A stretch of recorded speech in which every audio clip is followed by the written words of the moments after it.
Comedy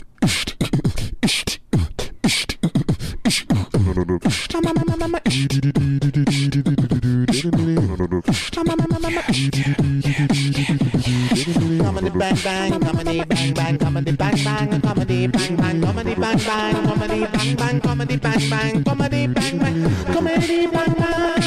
comedy bang bang, comedy bang bang, comedy bang bang, comedy bang bang, comedy bang bang, comedy bang bang. Harris Wittels is also here. Hello, Harris. Yay, yay. Huell Hauser. That's right. Now, Harris, you were telling me that you have something you want to try on the show. Well, I just sometimes when I think of jokes, I text them to myself, and then my phone vibrates 3 minutes later, and then I think someone texted me, but it was just me texting me. But is that the joke? No, that's I'm setting up. Well, did you laugh? Of course. The saddest moment of all is the moment right before you realize it's a text from yourself. Exactly. Can I ask you a question, Scott? Yes, please. Because I can't find this anywhere. Uh-oh. Is the movie Precious based on the book Push by Sapphire? Oh. It's a good one. What else you got? Whoa. No, this is a genuine thing that I saw. This is a true sidebar. Okay. True sidebar. I just saw that Jennifer Convertibles opened up a car dealership. Mm-hmm. It's called Jennifer's Sofas. Now, Engineer Joe here is a judge, and he's accustomed to sidebars. What would happen in your courtroom if a lawyer came up to you and sidebarred like that? I'm not allowed to hold people in contempt, but I have a little secret signal for the bailiff for people like that. All right, what else you got? Well, these are just little thoughts now. You're backing off of him already.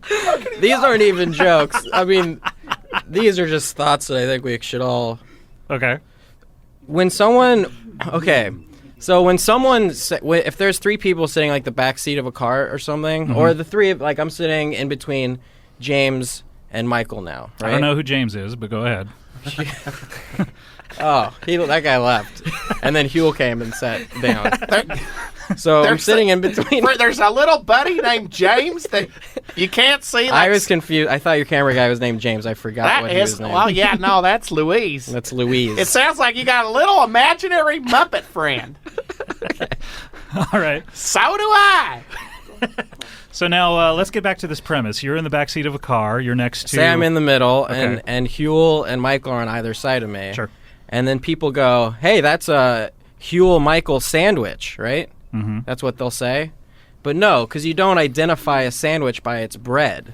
No. You don't say it's a white bread sandwich. Sometimes you'll say it's a pretzel artisan bread sandwich containing ham inside. You would never say that. And what sandwich is that? That's insane. That sounds like a sandwich I'd like to be a part of for 12 hours. Was that the end? Or did I interrupt I it? told you, these are just thoughts now. Okay. These aren't jokes. These are like sniglets. Yeah. Okay, go ahead. And then I have another thought. Are you writing an Irma Bombeck book? I think only Irma Bombeck writes those. So, okay. I just thought that's what all books were. Is that the only book you've ever read? Yep. Difficulties in having a home. What else you got, Harris? Do you have anything that... Chicken nuggets. Okay. Okay, I just found out that McDonald's tortures their chickens. What? Yeah, they boil them alive, right? And they Is that really? cut their necks or something. They slit their throats, all sorts of crazy shit. Mm-hmm. And I can't Michael, you're going to have to leave the room. Sorry. You just said the S word. Oh, that's okay. S is fine. No, I want to hear the rest of this. Oh, okay. You'll make an exception. I like where this is going. But when I found this out, I couldn't believe it. That they use chicken in chicken nuggets.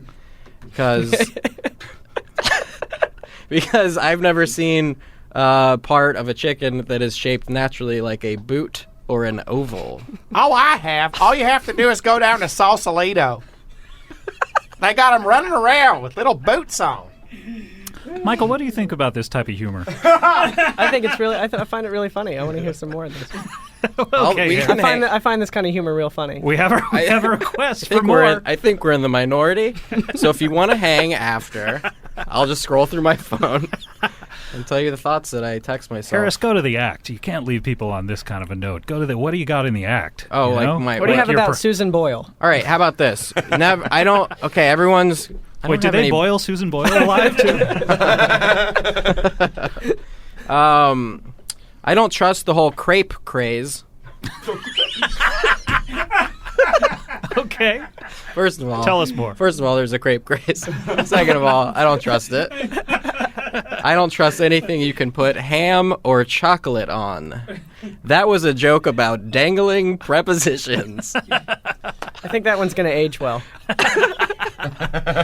Come on, give us one more. You got to leave solid. You know, leave on a high note, and then leave. So, Take liquid and leave solid. can I leave on a good invention that I thought of? Okay, love it. Yeah, like an airplane or a flying carpet. Those are other things. Methods Sure. to leave by. Food tape. Food tape. Yeah, it's like edible adhesive tape that you can put around your ice cream cones or your sandwiches if they break, or your tacos, and it's edible and it's flavorless, and you It's can like seaweed. Like the Japanese, seaweed. The Japanese yeah, it'd be use probably seaweed. made out of something like that or mochi. It's not a joke. That's just an invention. I'd take a bite. Well, can I get an edible? Can I get an edible electrical tape if I want to just chomp down on a microphone?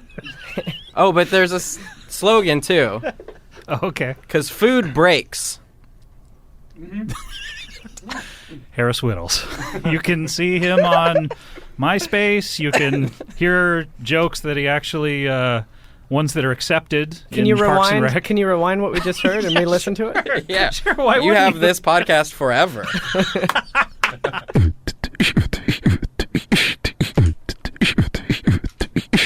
Harris. Okay, last time you were on, let's be Epic. frank, It was epic. it was horrible.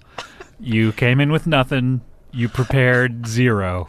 I read. And I you thought delivered less than that. that was gonna. I thought that would be a weekly thing on this show where it's like Harris's phone corner, and I read bad jokes off my phone. But I came prepared. You have today. jokes I have- today. Now, But now I have don't not- want to hype it too much by saying like I brought good jokes. No, these today. are these are great jokes. Now we have never met before. Is that correct? Yes. You've never met these jokes before. So I will be the perfect audience for these, and I will give them exactly what they deserve, which I'm sure will be hearty laughs. Because these are ones you've actually crafted and worked on. These are the jokes, let's say, that got you the job of the Sarah Silverman Show and Parks and Rec. No, you gotta stay fresh. These are New? I mean, they're newer. hot Some out of of them the you've oven. probably seen on, Twitter or something. I don't follow you. You don't. In What general. I'm saying right now. Or? All right. So what do we do? Do we count them off, or do you like start Yeah, each give one? me a count, a four Okay. count. No, I mean, do I say joke number one and then? Oh no, Ooh, I don't like that. to That's so label. formal. All right. So here we go. I'll come. Okay. So this is weird. Is that If this were a track on your album, what would it be called? it'd be called? Well, that'll ruin. That'll ruin that'll the joke. ruin it. Yeah. Well, you're going to I'll have tell to you come what up it's with a called title after eventually. The joke. I know, Okay, but yeah. you're right. Well, I don't. Okay. It's weird that pineapple supposedly makes semen taste better, yet semen makes pineapple taste terrible. That would be called pineapple cum.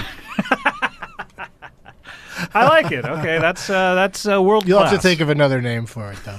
And that probably won't be an entire track anyway, so maybe you could use one of the other jokes. Actually, Harris, I think your album should just be every sentence is a new track. Well, yeah, exactly. Oh my God! Can Every you imagine setup- the lack of sales on iTunes? Why aren't people buying the tracks individually? It's 450 tracks. So I was thinking about let's stay in the nether regions for topic wise. Sure. You mean the Netherlands? Yeah. You're so Are we good getting at that this. dove back? I'm blown away. I mean, I've always thought Harris was really funny, but I had no idea how great he was at getting from joke to joke in a formal setting such as radio. King of the Segus. So I was thinking about how a lot of people feel shame when they masturbate. This is for all the younger kids out there. A lot of people. It's It's good to know that you should feel shame when you masturbate. no, actually, What? I don't think that's the premise. No, Oh. check it out. I feel like if God didn't want us to jay that shit off, he wouldn't have given us small sandwich baggies filled with warm grape jelly and rubber bands. First of all, thank you for editing Yeah, yourself to say why- Jay that shit off. You shouldn't be jerk that S when you're cleaning it up. That's the way you go. One of the 7 radio words, Get rid of the right? shit and keep the jerk. All right, so that was number 2. That was also world class. Loved You're it. really redeeming That yourself. was fun. I'm actually pretty sad. Oh no, I noticed that about you when you walked My in. frown? Yes, that was the first thing I saw. My therapist. Other than your Jewish nose.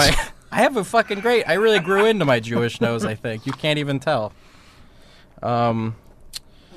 My therapist died a couple days ago. Oh, I'm I so know. sorry. Well, Because first of all, you have the grief of someone close to you dying, and then you have no one to talk to about it. that was the joke. Oh, sorry.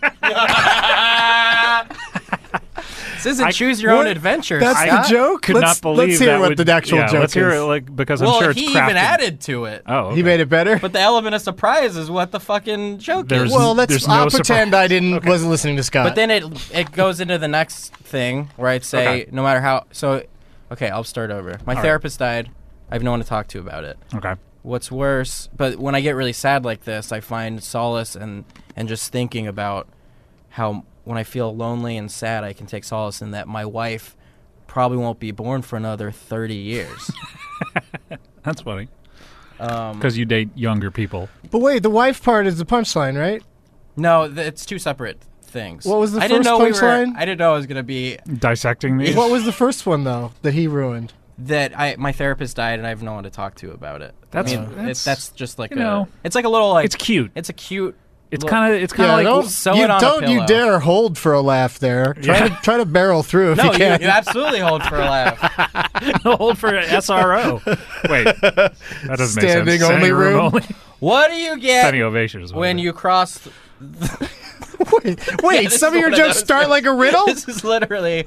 What do you get when you cross the Holocaust with baby clothing? You and your Dixie Store. Cup jokes. Harris, I'll bite. What do you get? Holocaust and a baby store. Oshkosh Bagashwitz. Okay, now I feel like we're sliding into you not I had to caring try it. anymore. Here's another way to go with that one. You should just say you're at the mall, and the store names are getting out of hand. See now, And then go, and then say, I saw one store that had, and describe the That had store. the Holocaust and baby clothes. Yeah, sounds weird, but they probably only sell that stuff because of the great name. now Harris, how often do you get to get comedy lessons from a master who's been doing this nigh on 20 years? Only when I do your program. Yep. Scott. Or one of and my strong, programs. And strong. I'd love to have Harris on my shows as well. But I'll do it. Harris, here's the deal. No one's ever heard of you. No one will ever hear of you unless you end strong, okay? You end with, like, your best thing, You can't- go it's back to impossible the to act. set a joke I was up thinking, like what that. about this? Why don't we get that grumpy guy that's coming on the show? Why don't you see if your next one can make that Make guy him laugh? Okay. Because we're easy. I would We laugh at all of I would love to Harris's end this jokes. segment, though, really strong. And I'm saying, like, go to the act. Do you want me to do Malcolm Gmail Warner? All right.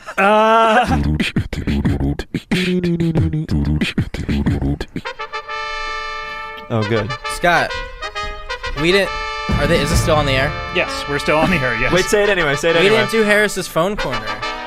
We can do that for, No. I don't want to. No, we can do it. We can do it. I don't want to. You don't want Then to? why would you bring it up? I was People, just saying it's interesting that we replaced that segment with just I wish you guys wouldn't shit over embarrassing this facts song. about my life. last time you were on the show, we had Harris's phone corner, which was an Turn opportunity. that fucking song off. It It was an opportunity for you to tell horrible jokes that you write on your phone. Was that how we described it? Do you By want? the way, I let's heard tell. that show and I thought it was the funniest thing. I told you afterwards. Well, they thank failed you. so hard afterwards, and it was so funny. A lot of people really enjoyed that. I get requests for it, so let's not let them down. You're on the show. Give us a joke from Harris's Phone Corner. Do you need music of any sort of theme song? Probably Did that you bring theme any song. theme song? Probably, yeah, the thing you just played. Okay, yeah. This is how we listen to Harris. Sorry, this is how we listen to Harris's Phone Corner. Song. Oh, I can't do that. I don't want to do this thing. Do one. Come on, do one. People are going to be very disappointed. So, this is my impression of a good dentist with a good family. Getting my son to clean his room is like pulling teeth. Really easy. Oh my god. More. All right, one more. This is in my phone. Remember a time when everyone in America just seemed to have steaks in their refrigerators, and they would put it on someone's eye if they had a black eye.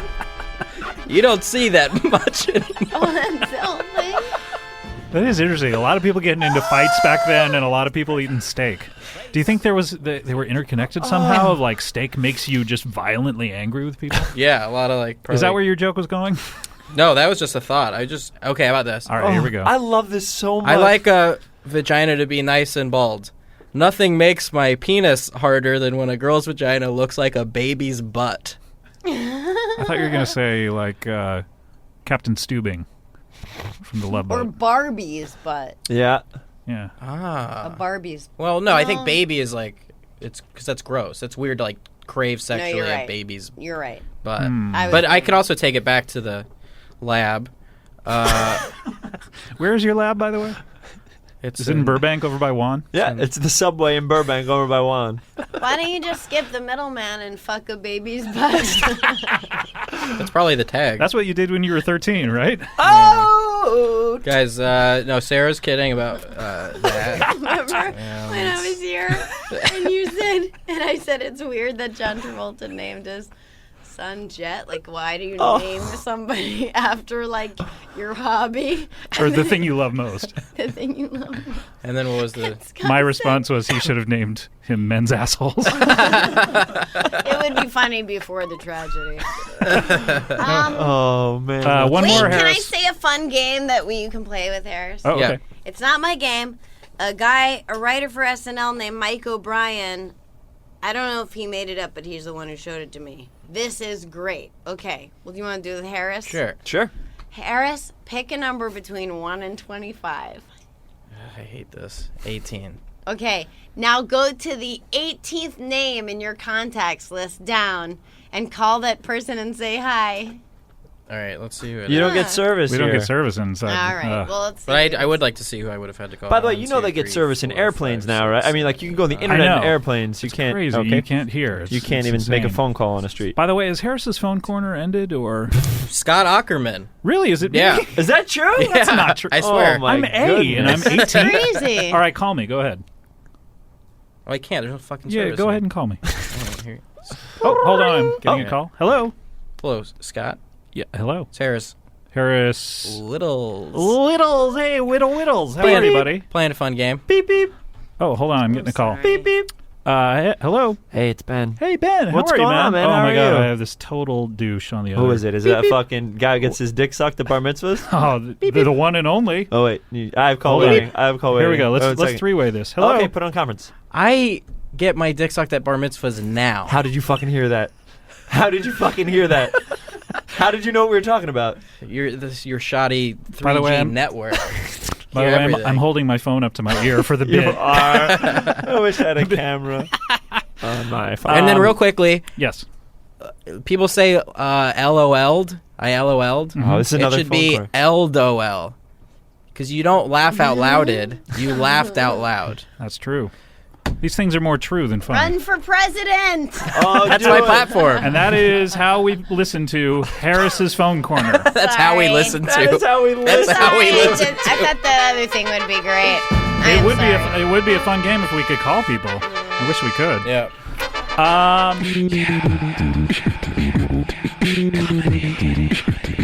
Harris, are you ready with the phone corner? I got my phone out. Do you need a theme? Can Reggie record a theme for Harris's phone corner? So great. Yes, and then we could use it every single time subsequently. Or Reggie could come back and perform it every time that. I could. Well, I mean, I'd have to stay, but you'd have to stay forever. Yeah, so one. No, thing. but I don't think that's an imposition on you. Okay. Yeah. Okay. All right. So here we go. This is Harris's phone corner, not foam corner theme song. Not foam corner. Okay. Okay. Here we go.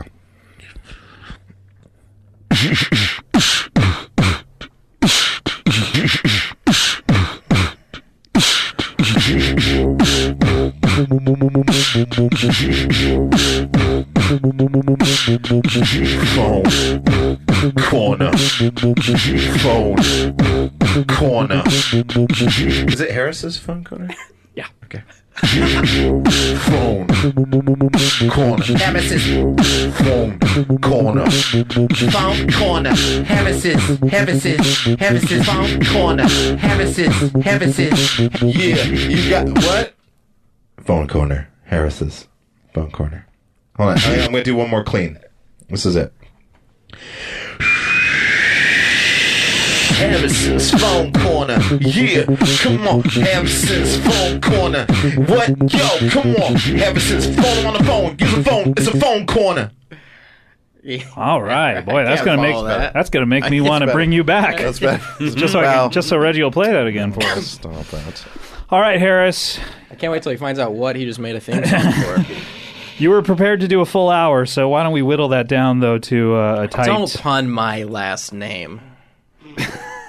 What Moving on. Whittles. Let's whittles it down. I didn't take that as a pun at all. I thought you were just using Pun not intended. All right, Pun so give not us achieved. give us the best 3 minutes. All right, here we go. I know you were prepared to go 20 times that, but I'll give you the cream of the shittiest crop. Scott, well, everybody really. Old wives' tales? yeah, of course. Very familiar with them.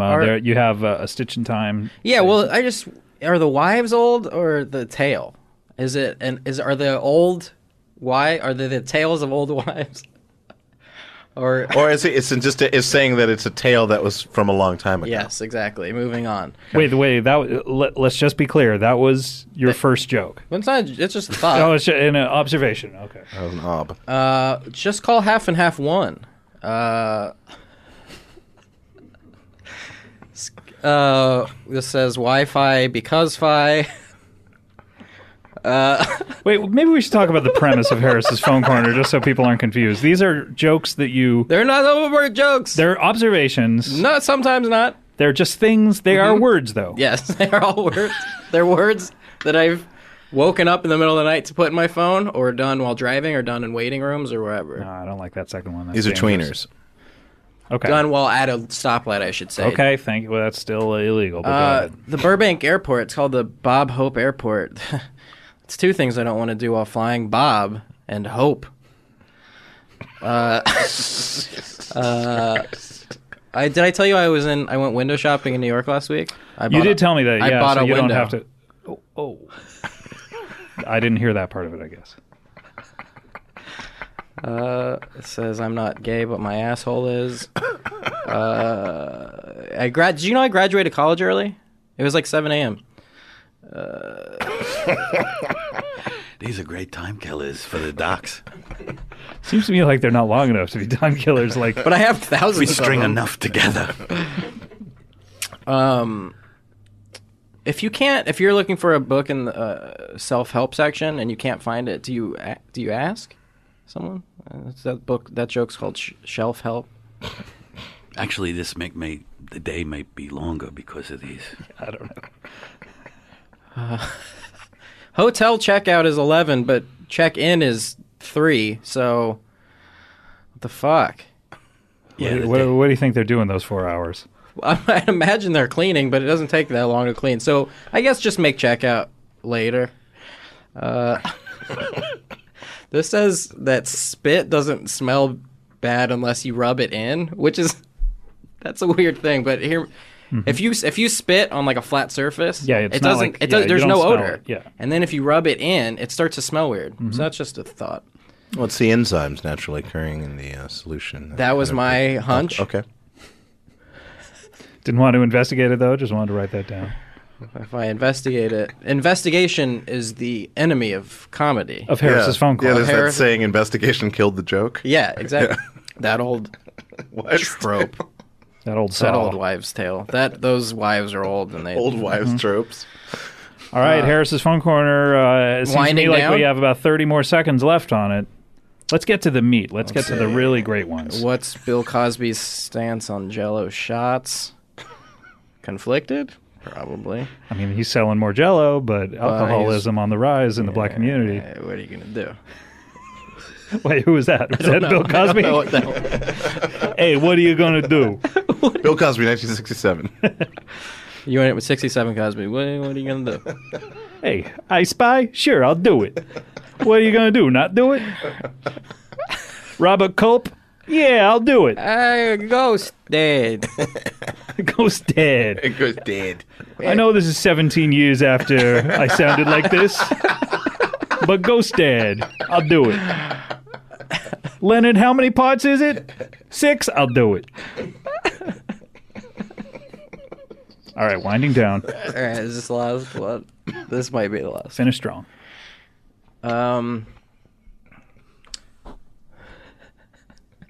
So, okay, this is just an argument that I will start with someone because it will always make them angry, and it is fun to see. All right. And you will get angry at me for making this argument. All right, here we go. The Beatles are only as good as they are because they got to play it first because a lot of music wasn't taken. You know what I'm saying? And if you took the Silverson Pickups, who I don't like that much, but they are musicians, they're a band. Fans of the show. They can... Are they really? I believe so. All right. They definitely are. Cool. Well, I think that if they were born in Liverpool... In 1950, 50s, whatever. They would have discovered, hey, maybe if we distort our guitars and shout a little bit, they could have done that, and then we would have been like, oh, they would have been the Beatles. They were born in the wrong time. They discovered, they got to discover rock and roll. They got to it first. And art is harder to make as time goes on. Would you agree? It's a lot like real estate, like when the West was broken out here, people staked their claims. They put their tiny little fence posts around a certain area of land, and and that's how now we have to go around buying it. From exactly. people. And so that's why I'll say the Silverson Pickups are as good as the Beatles. Cool. So when do I get mad? Well, I guess I shouldn't have prefaced it with that. But you definitely will get mad. Here it goes. You ready? So that whole finishing strong bit, what happened there? What exactly went wrong? Well, I guess I went with just like a. Well, that's part and parcel of Harris's. I've never ended well. Or started. This isn't good. You're not middling all that great either. It's like a dream. It's like an inception. And it's like, do you remember how this started? Do you remember how this ended? You've designed a perfect dream. I think the top has stopped spinning on Harris's phone corner. What about You look so weary right now.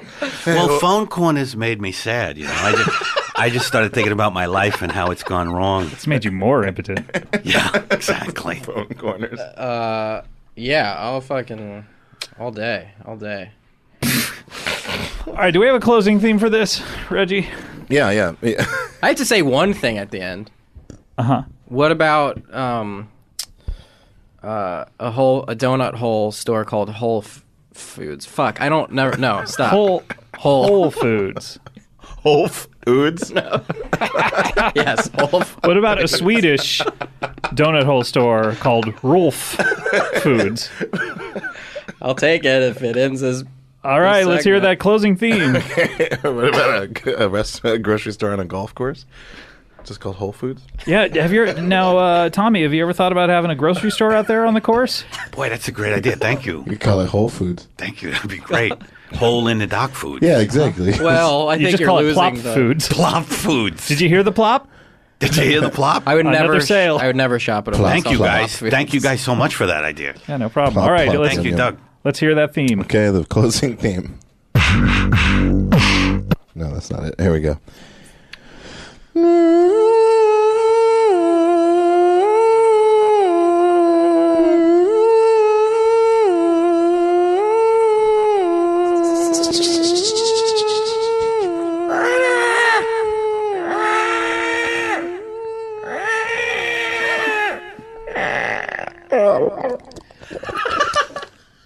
Wow, that is a great piece of music right there. There's so much difference in between the opening, him hearing what it was, and then was that just I think you switch it. I think that's the opening theme, and the other one's the closing, because that one was so informational.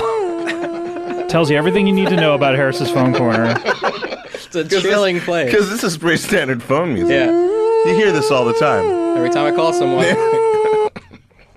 I love it. That's why I like it. Great stuff. Well, thank you very much, Harris. I only wish we had another 57 minutes to where we could hear the rest of that. Really? You didn't think I started to lose steam around minute 3? I literally ran out of things. You to were say. being generous.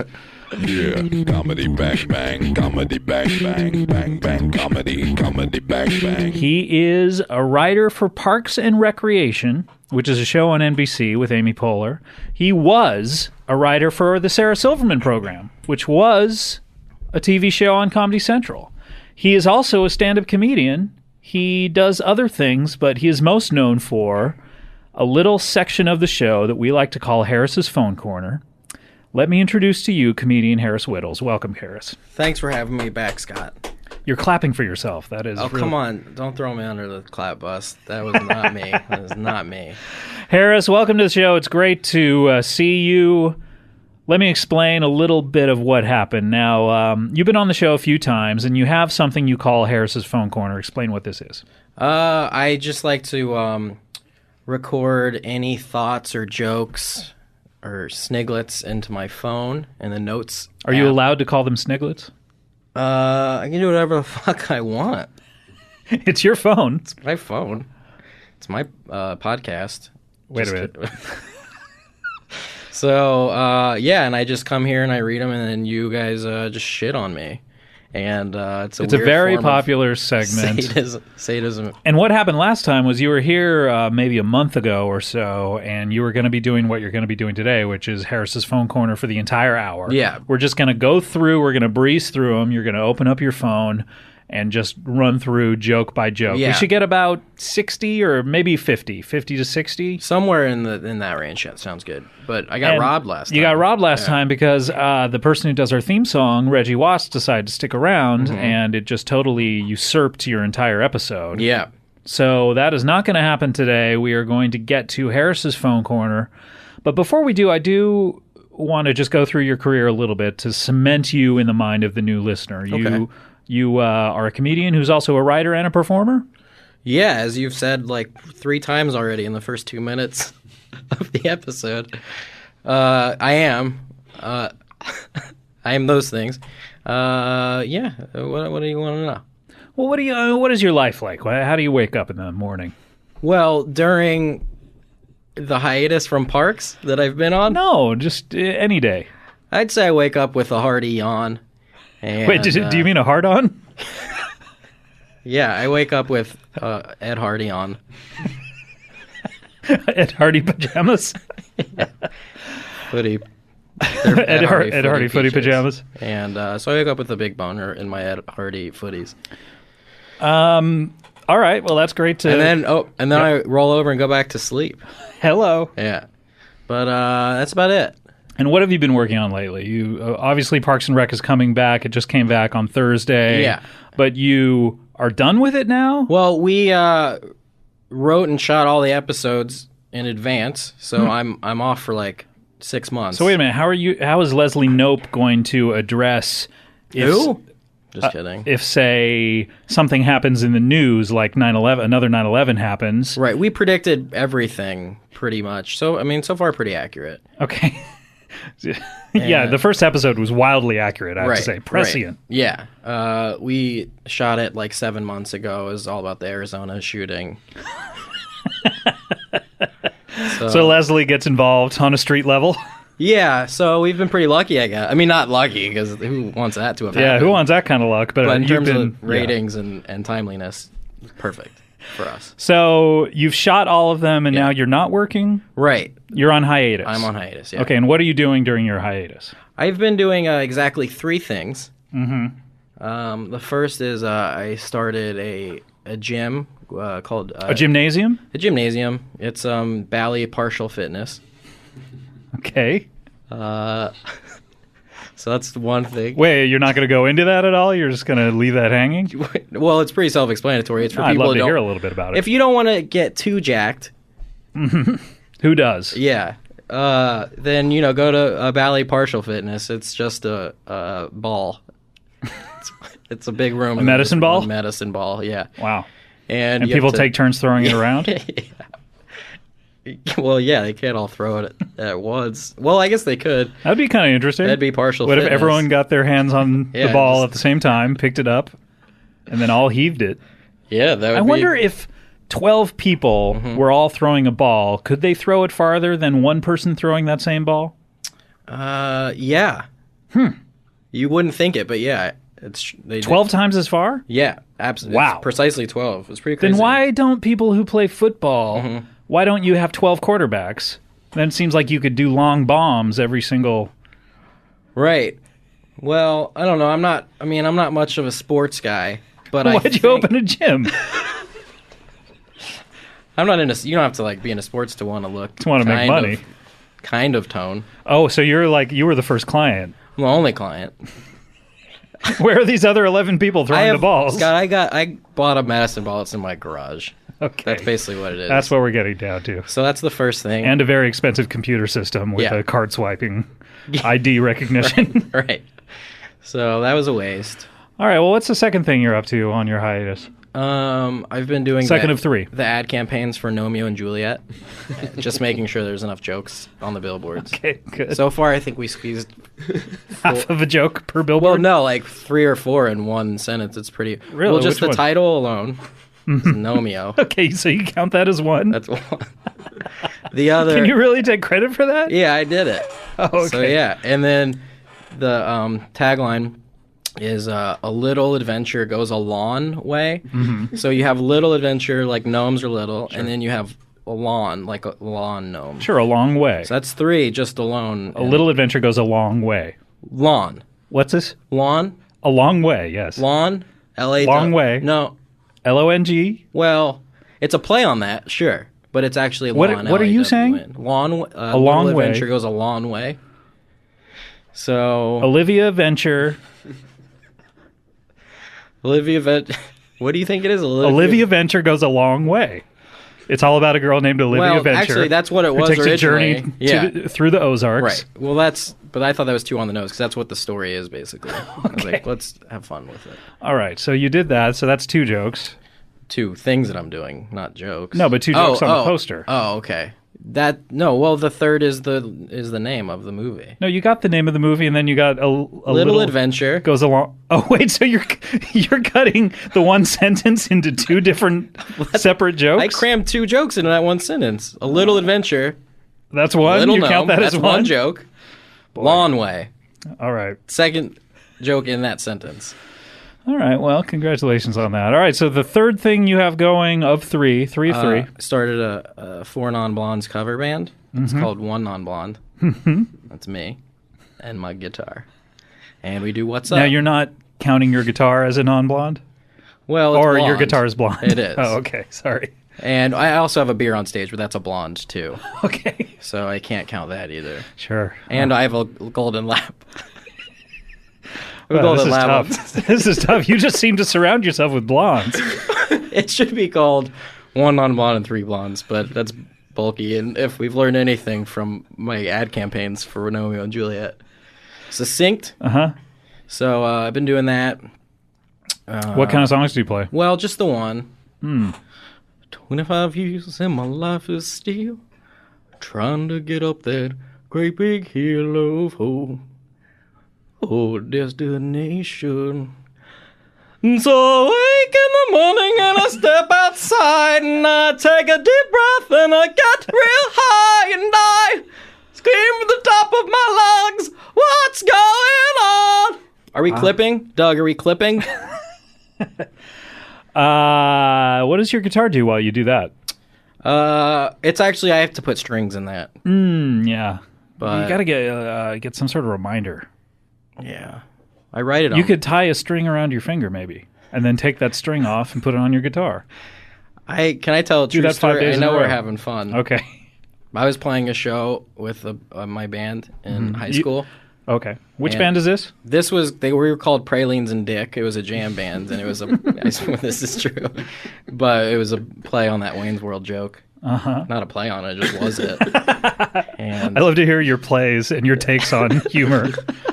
I stole a joke. our idea was that we'd get legions of fans and they'd be called dickheads, which cracked us up to no end.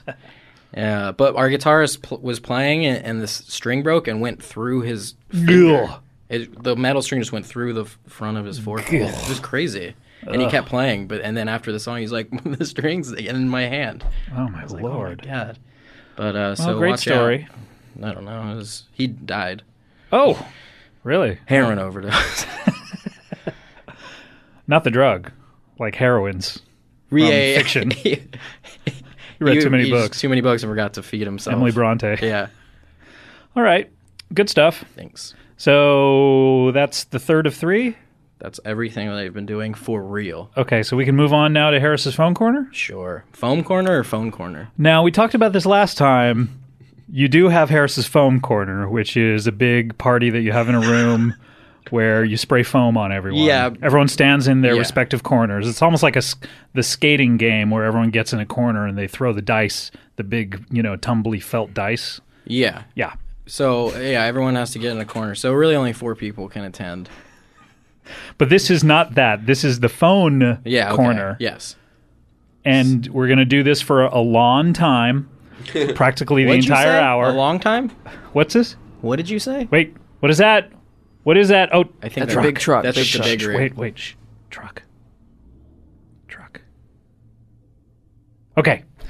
Great. All right, truck is gone, and we're going to do Harris's Phone Corner for the entire hour, and hit us now with joke number 1. Okay, well, so that guy that I was telling you about, my friend in high school that did heroin, so he was a good student, but he did do a lot of heroin with used needles. He got straight AIDS.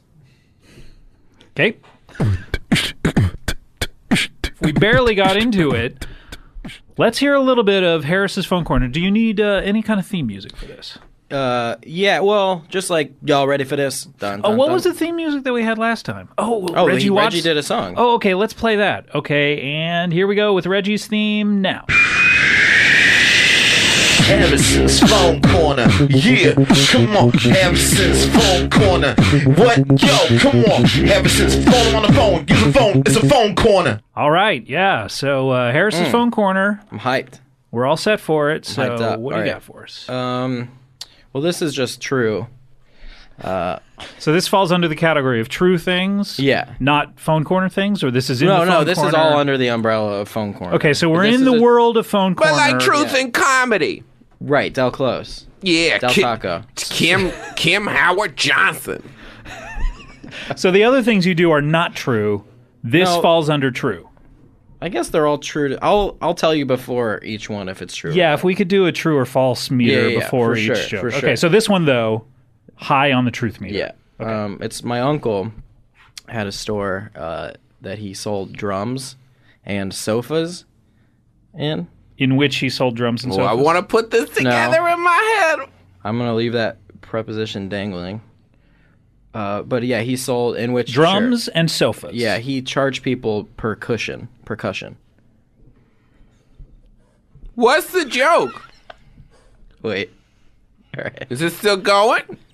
Did you get to the end of it yet? No, it's part. Is the joke on us? So or? He charged people percussion. Okay. My other uncle, his brother. Wait, is this true? Is this the same joke? This is the same. It's not. I don't know what it is. It's just I'm just telling you about my life. Okay. So my other uncle, that was my uncle. Then my other uncle, his brother, my dad, worked at a store that sold Shakespeare plays and brass instruments. Okay, so Shakespeare plays as in the scripts? The scripts. Okay. And then what was the other thing? Brass instruments. Brass instruments of some sort, like saxophones? Sure. Okay. And that store is called Tuba or Not Tuba. Mm-hmm. So if you wanted a tuba, you could get that, or you could get a Shakespeare play? Yeah, that's why he called it that. And then his brother, my uncle. You got a lot of uncles. Well, so far, it's just two people, my uncle and my dad. Oh, okay, so this was the first guy that we talked about. We're back to the first guy. Okay, great.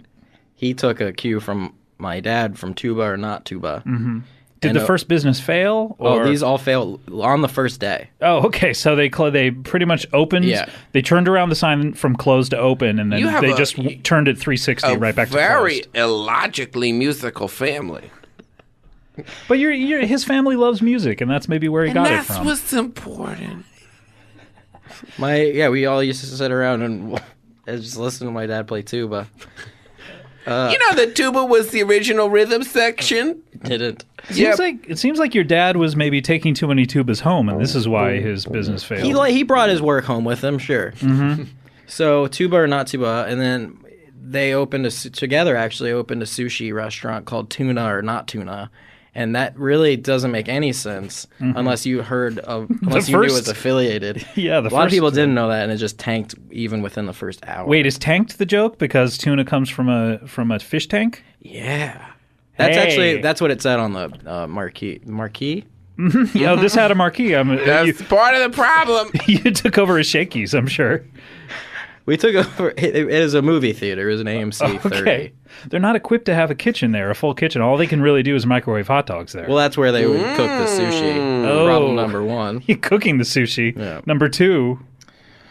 So is that the end of these now? No, there's a few more. All instrument-related puns? No, that was the end of, I'd say, that run. So is this what you... Now, to be considered a run, does someone have to feel like they got exercise or no? Do you feel that way? No, I feel as though I have been lying in a lazy boy covered in Cheetos. That's what I like to do. I feel energized, though. I want to get to... I wrote that whole thing on Ambien. And then, so I'm just going to move on. I think this is just a true thing. I think that an email... Okay, so true or false, this is true. True. An email should be called an e-letter.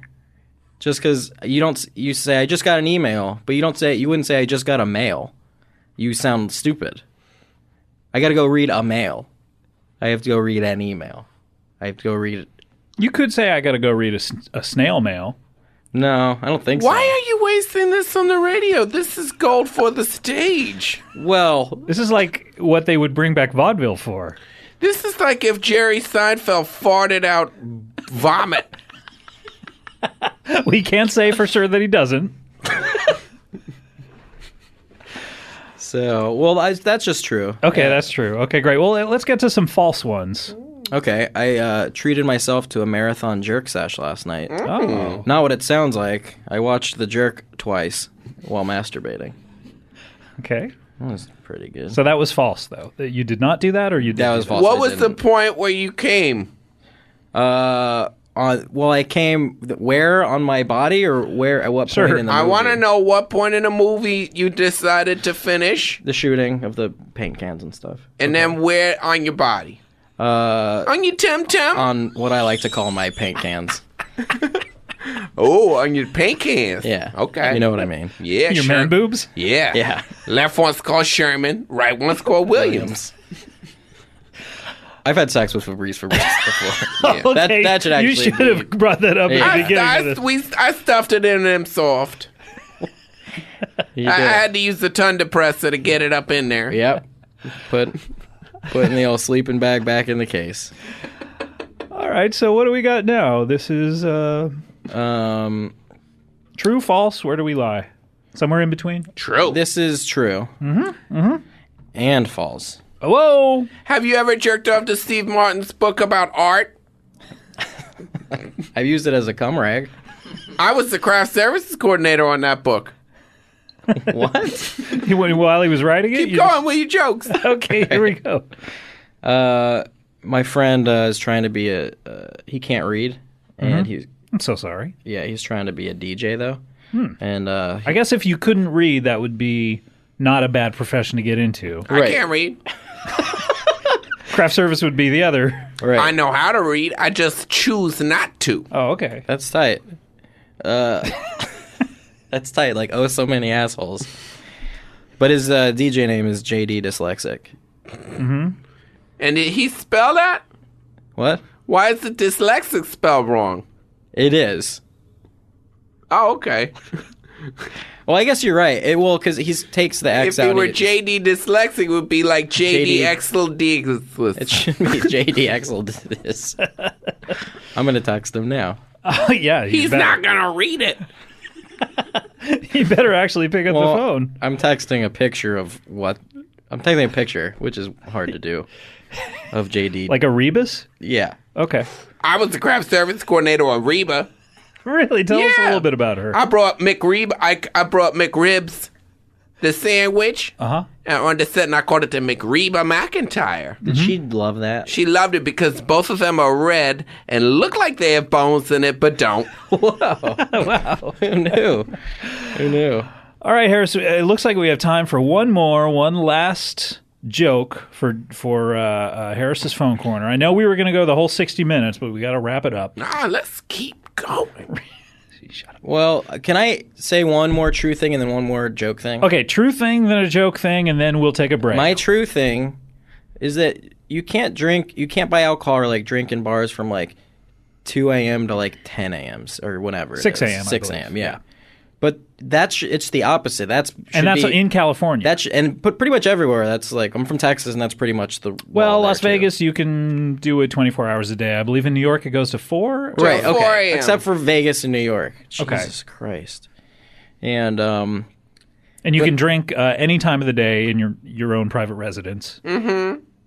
I said in bars or I just wanted to establish buying liquor or in bars. Well, liquor sales tend to go different time. I remember when I lived in Milwaukee, you could only sell until 11 or something like that. So I mean, that's a little bit different. Okay. I sip on Malibu all day.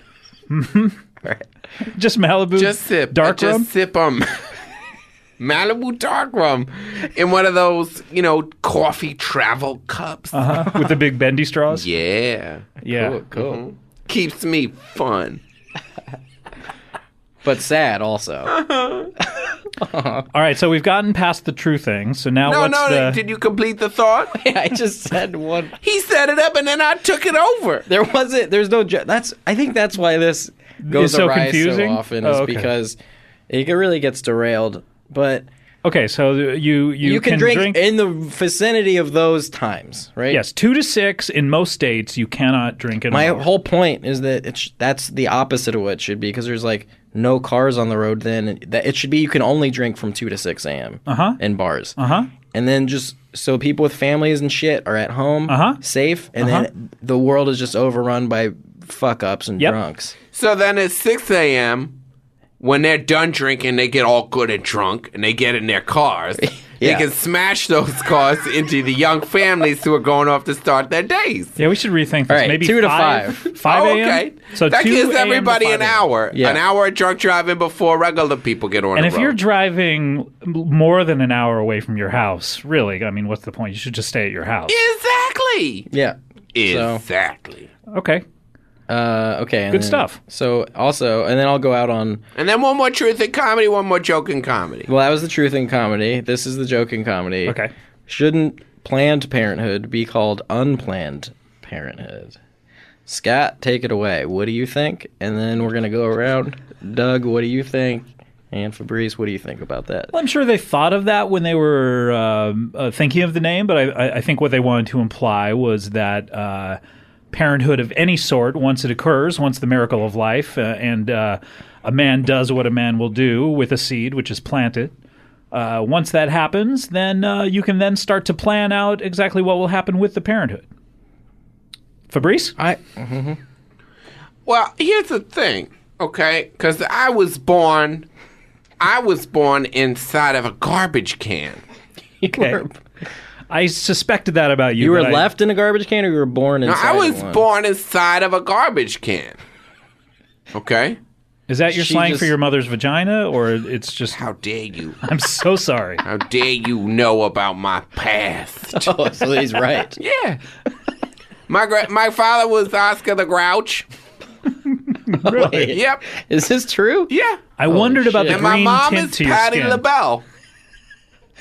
Oh, so when she was on Sesame Street, they hooked up? Yeah. Oscar the Grouched her. He grouched her. Ooh. Wow. She didn't like it.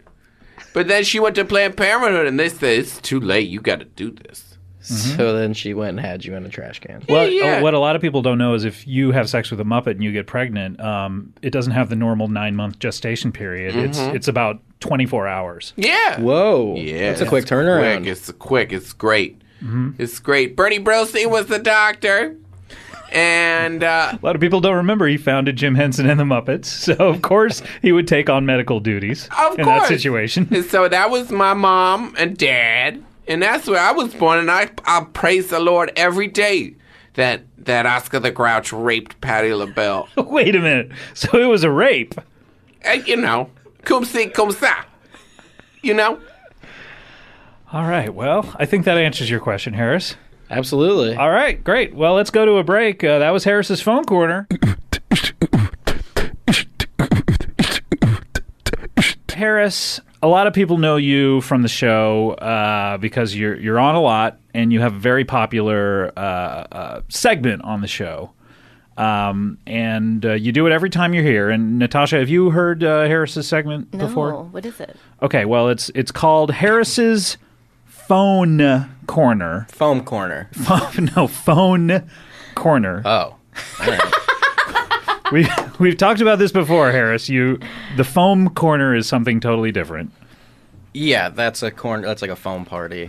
It's a whole where you read jokes in the middle of a foam party where yeah. there's suds in the So this is the phone corner, and explain for Natasha a little bit about what happens during Well, this. I typically, you probably have this too, where you'll wake up in the middle of the night with an idea for a joke, and you'll jot it down. Or you'll be sitting in a waiting room, and an idea will strike you. I put mine in my phone, in my notes portion of my... So you have a notes app. A lot of people are really interested in the ins and outs of the phone corner and how it works. Sure. Yeah, it's an app. Basically, you have a notes app that do you have an iPhone? Yeah, yes. So it's what comes standard with the iPhone. So anyone who has an iPhone could ostensibly imitate the phone corner. Right. Anyone that has an iPhone, any model of an iPhone has a notes thing, and you can do your very own phone corner. Do we know that if someone has a Droid, for instance, does that have a notes app at all? I don't know. I don't know anything that's not, Steve Jobsian. Engineer Doug, can we do some research on that about whether other types of phones have notes capabilities, notation capabilities? I bet they do. I just text myself. You can do that. You text yourself. Okay, now that's not exactly what Harris does, so No. I would not suggest doing that for the listener. I used to do that prior to my iPhone, actually. But, oh, God, this is so The texting this fees. is so boring. What, the jokes on your phone? Explaining the app part of this. Okay. I disagree All right. wholeheartedly. All right. Well, actually, it probably is more entertaining than what it actually is. Okay, so what you do is you write down jokes, and then the segment... But these jokes are all unusable. I don't use these on stage ever. They're like my fucking weird... dumb stuff that you will never try. But I read them here, and then Scott just makes fun of them. So it's like you're live tweeting them to Scott.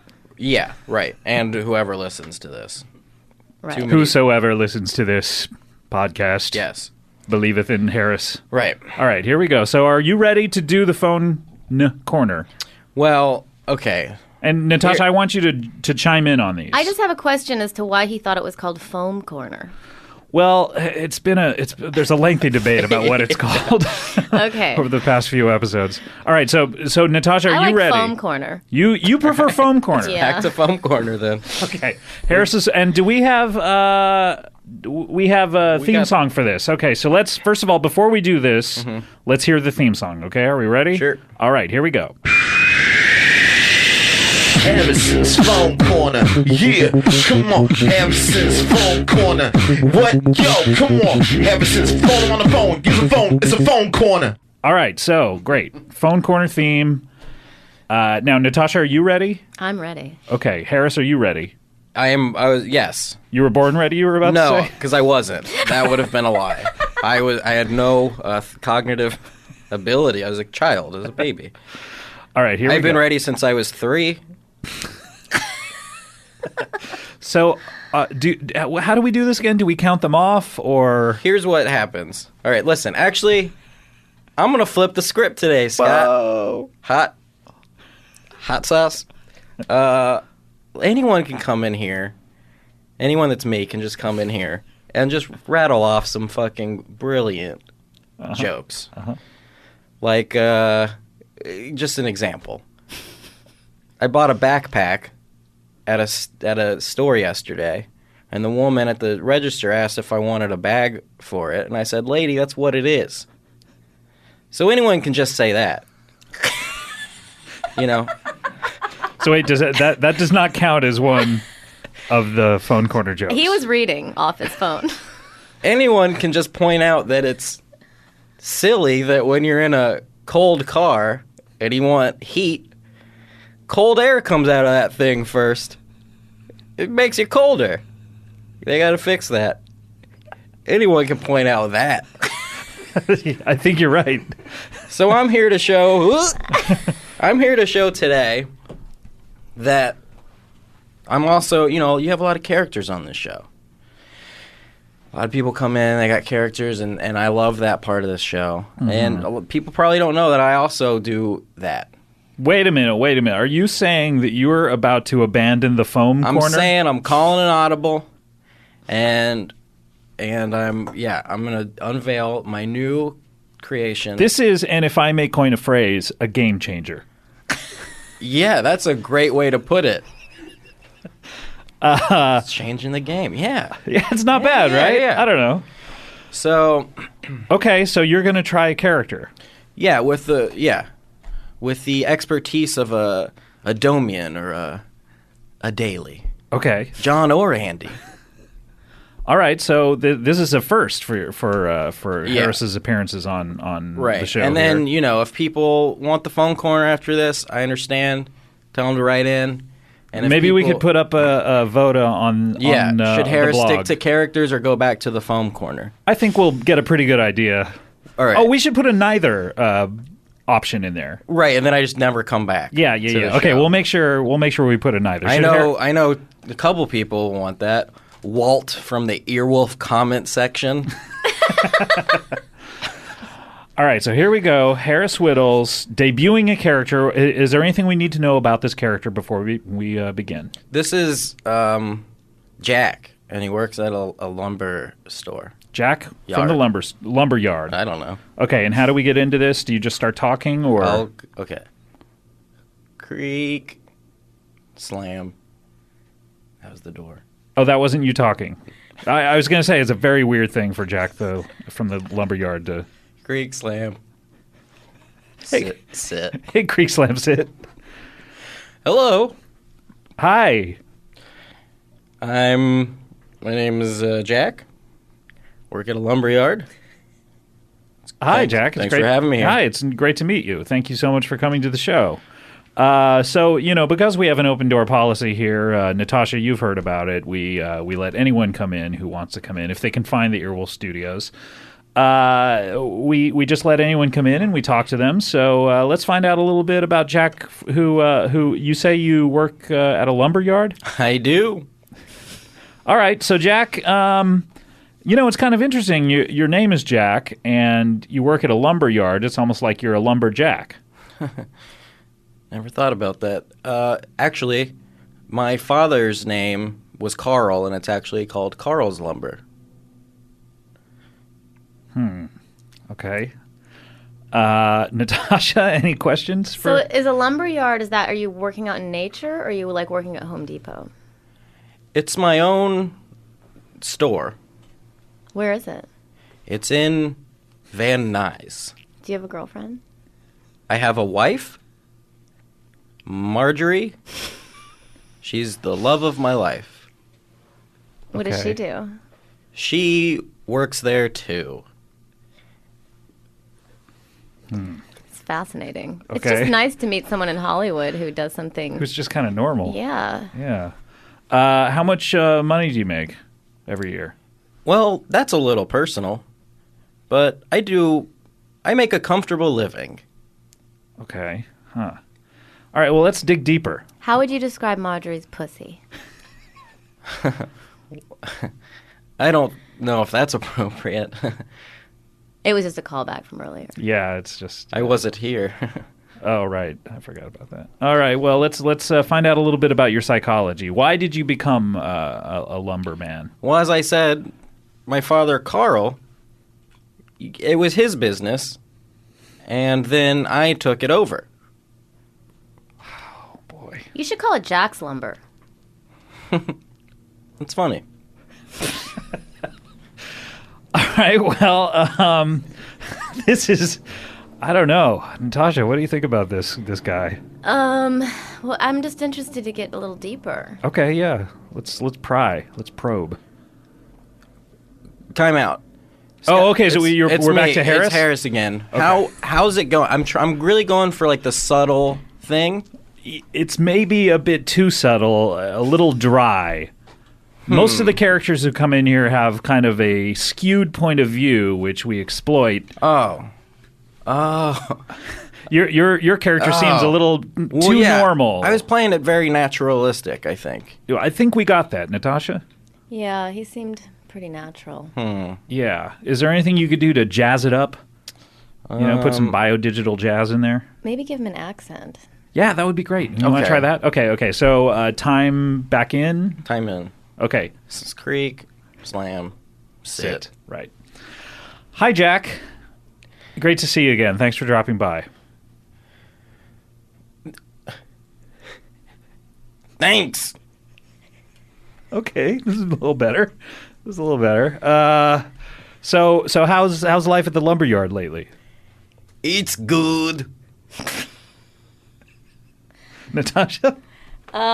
you like Martin Lawrence? I don't know who that is. What kind of TV do you watch? Anything on the big three networks. Aren't there 4 big networks now? Technically, Fox is sort of a mini network. But... VH1, Fuse, and G4. All right, we're getting... Yeah, this is a little better. I like this. See, he's not as normal. He had kind of a funny answer there. I like this. Time out. Okay, Harris is back. I don't think that was going well. I'm going to go back to what I came in here to do. That was funny. It was a little bit funnier, Harris. You don't agree? I was just goofier. I like the natural comedy. I'm going back to Jack. Creak, slam, sit. Hi, Jack. Hello. What'd you do last night, Jack? I went out to dinner with my wife, Marjorie. Well, where'd you go? Tony Roma's. What'd you have? Chicken. Seems like more of a rib place. If you're going by the menu. Hey, do you got any babies? I have 3 grown children. Really? How old are you? 59.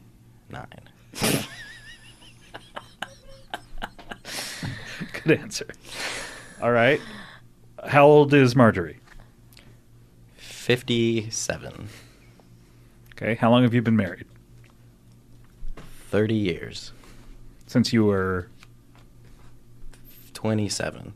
29. Yes. Right. She was 27. And what made you fall in love with Marjorie? Her sense of humor and how kind she is. Okay, I gotta stop. Let's time out. Okay. Time out. This is going nowhere, Harris. What? But it's an art. He's purposely giving you the least thing. I don't think so. I don't think you have any kind of imagination, Harris. I mean, first the foam corner and then this dud. I don't know if this is a dud. We haven't had the poll yet online to see if people liked it or not. I think people like subtle comedy. I mean, I don't know that you can even call that comedy. Scott, Harris has clearly put a lot of time into this. Yeah. What did you do to kind of create this character?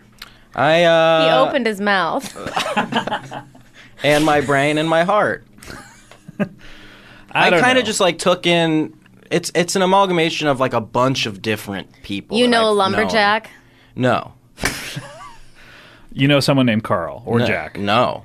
Okay. But that I just like see people walking around and I go, that'd be good. I'm just telling you how I create my thing. Okay. I don't know, man. All right. I All right. feel free to go back and forth. All right.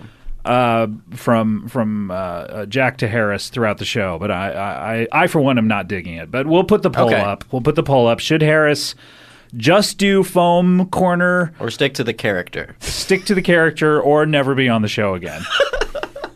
Okay, so and vote from your heart. You know?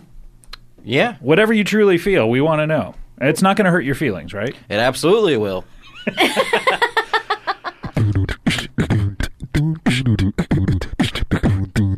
So, David, here's what we'd like to do during this show, okay? You're the co-host. Okay. Do you know what your co-host duties are? No, you have not really told me. You got to back me up, all right? Okay. If the show starts going south, I need you to jump in and save me, okay? Because on your life vest? Exactly. Okay. Because as we all know, we never plan anything out during the show. Whatever happens, happens. As they say on Lost. And yeah, so sometimes I run out of things to say, like just right then, where I spaced out for a second, and I need you to see. You already missed that opportunity. I need you to jump in there and go, "Hey, anyway, so," and just like ask a question or something like that. Ladies and children first into the boats. Okay, so I'm the life vest. I'm thinking that's Titanic. An example of, I'm just going straight to Titanic. That's my an example brain. of what you do not want to do on this show is bring it to a grinding halt. Okay? You want to actually continue the comedy. So let's practice. Best to not utter non sequitur gibberish. Are you talking to yourself right now, Harris? I'm so glad I asked for Harris to come on this show. All right, so let's practice. So I'm going to be asking Harris a question that I'm going to space out, and I need you to jump in and save me. Okay, so Harris, you're a writer on Parks and Rec. In the writing room, you know, do you ever do you ever in the writing room find yourself just wanting to go home early? Well, great question. Do you ever want to go home early? I mean, the way I look at it is pretty much, women and children first. So they can go home early first, and the men stay behind. I guess Harris is the one jumping in and saving the show now. No, that was great. That's a perfect example of what you need to do. Stutter in like that? Stutter in, however you need to do it. It's, this is your first time. You've never been on a show before, Never done right? a podcast. A podcast? Really? Have you done a podcast? No. Have you been on podcast.com? I've been on Focast. It's a noodle show. It's Fuckcast. Fuckcast. All right. So here's the other thing I want to do in this segment is I want to give you the opportunity to lead the show and to actually host, and meanwhile I will co-host. How's that sound? So it's not really what I paid for, but I'll go with it. This is something you don't want to do? Whatever, I'll do it. All right, here we go. So I'm going to bow out, and you ask Harris. Harris, Little Bow Out. Scott's new name. Oh, boy. Can that be your new name? Little Bow Out? So, Harris, are you ready with Foam Corner? Because David's going to tee this up. I'm ready. Okay, so I'm going to bow out and back you up, okay? And if you ever blank out, I'm going to rush in and do the same for you, okay? All right. Harris, welcome to the show. No, we've already been here. Phonecast, can you, for a new listener? Okay, first of all, you have to... Phonecast. I don't know what that is. You have to get the thing right. That's the first thing a host does, is he has info and knows exactly what something is called. So it's Foam Corner. Foam Corner. Foam Corner. F-O-A-M? Yes, F-O-A-M Corner. This is fucking Bush League. Because he's on his phone, and I'm assuming it's Phone Corner, that's, so people can't see As this. a fan of Harris who asked for him to be here, I would think you would know the basics about his come art. on. No, it's all right. No. It's all right. All right, so I just jumped in and saved you there. That's one, right now, that's one for me. So we're at one. Are we going with American Idol rules? You get one save? So that was it. That was it. Oh, my God. That's our one save Later for the I'll season. phone someone. Yeah. All right, so here we go. Take it again. Take two. You've heard of This Take Two week on- being in the film business, right? Yeah. Okay, here we go. Take two. Foam Heard of Corner Take with Five Harris being in the Wittels. candy business. Oh, Foam Corner. Being in the English boy band business. No, that's Take That. Never mind. What is Take 5? Take 5 is a old jazz standard. Oh, okay. Yeah, right? So, Harris, for anyone who's new to the show, can you explain what exactly you're about to do? I'm going to do Phone Corner, and I basically type in jokes into my phone when I think of them, and these are usually jokes that are too bad to do on a stage or use in anything. So is this just like one step off of reading your Twitter feed? One step away from? Yes. These never make it to Twitter, Yeah, right? these don't even So these aren't good enough to shit out Well, onto we'll see. Twitter. Sometimes they actually do go over well. We'll see. All right. Well, let's get it rolling. Are you going to start with your weaker stuff? Sorry. I need to jump in and save you here. We probably want to ask what the theme is this week, don't we? No, the Foam Corner has a theme song to it, so so we want to make sure we play that before. But it's your responsibility to. Oh well, 3, 2. Harrison's Phone Corner. Yeah, come on. Harrison's Phone Corner. What? Yo, come on. Harrison's phone on the phone. Use a phone. It's a phone corner. Welcome to Harris's Foam Corner. This is David Guy Levy. With me is Scott Aukerman. And credit Reggie Watts with that theme song, by the way. And Reggie Watts on the Harris's Foam Corner theme song. Harris, welcome to the show this week. Thanks for coming in and doing your show. Mm-hmm. You're not really... It's not the beginning of the show. And it's not his show. He's not doing his show. But that's all right. We're working out the kinks. Take 3. And... Do you think that's what the trainer of the Kinks says? I do. Hasn't that joke been done on this show before? I feel like God damn, yeah. I feel like Paul Rust or someone has said that already. It has to have been Someone done. said that, right? Engineer Doug? I've heard I'm not before. trying to steal. Sometimes it's parallel thinking. All right, Harris. Why don't you take it away? I will. All right, here's. Do we need to hear the theme again? I'll be pretty honest. I'll be pretty honest. Amped. If I'm going to jump in and say what I think of what you're going to be saying too. I think that I reserve that right to give you my opinion. We have it's open discourse here. All right, I'm gonna just do it machine gun style though. Okay. I think I'm just gonna say a bunch of them because they seem less worse when you just cover them up. Gotcha. Power in numbers. All dogs are adopted. Wait, what was that? Hold on. I got to jump in here. Wait. You know how everyone says that you should adopt? If you're going to get a dog, adopt it. All fucking dogs are adopted. No one shoots dogs out of their pussies. Unless you're Mrs. Brodus. I'm pretty... Snoop's mom. I think... Do you even know her? I mean, that's pretty rude. That's pretty rude. Anyways, what else you got? This is... Okay, let's see. Watch pot never boils. How's your machine gun style going, by the way? Yeah, this was World War II, you'd be dead. I'm jamming up. Hey, all right, Bo Diddley, Rolling Stones. Who do you love? Great song. Grammatically, a disaster. Should be whom do you love? So that's when you have to explain the joke, it's not as effective. It sucks knowing that my kids will never know what it's like to go to a Blockbuster. Because I'm not letting them go there. The prices are outrageous. Crickets. David? Oh, crickets? Yeah. I can see why these don't even make Twitter. That was a good one. Well, Blockbuster. I think, okay, you can like some of them. If you want. Well, you give me something to like. Let's go. All right. You're being a little hard, I think. You're being slightly hard, David. You got to welcome your guests. See, this is, I know that I give Harris a hard time, but that's because we're old friends. Yeah, exactly. You got to finesse it a little bit, man. Yeah. Put on the rubber gloves. How come the shelves... Love it. No, god damn it. Scott, when is this over? Give the money back. Really? The money you think? back. Okay, yeah. Let me call up the food bank. I'll donate the fucking 2,000. Let's get this guy fucking at. No, I'm just kidding, David. All right, here. How come the shelves at Bed Bath & Beyond be so tall? Sorry. Okay, that is what it says. How come the shelves at Bed Bath are so tall? They should call that place Tall Shelves, and Tall Shelves. There you go. Okay, so David liked that one. I've seen Julianne Moore's tits more than my own penis. Julianne Moore's? Yeah. Okay. You sound like Julianne Carrots. Oh, no, who's that? Just a new ingenue. Actually, that's not a bad name for her because of her red hair down there. Yeah. And up there, I guess. Yeah. I think that's Julianne Carrot Top's wife. Yeah, Julianne Carrots. Can you get this is just a thought. If you go into a bank, can you get in trouble for yelling, for just going, everybody get down? You don't have a gun or anything. Can you get in trouble for telling people to get down? No, James Brown does it every night. Okay, so we have an answer. With So that. wait, so when James Brown goes into a bank, he comes back to life. Yeah, goes into a bank. That's the first thing that happens. That motherfucker dead. He says, "Everybody get down." Yeah. People, do they laugh when they see it's him? Do they like? Right. I think. Or do they start to like he grind probably, each other? Yeah, he gets a bye in that situation.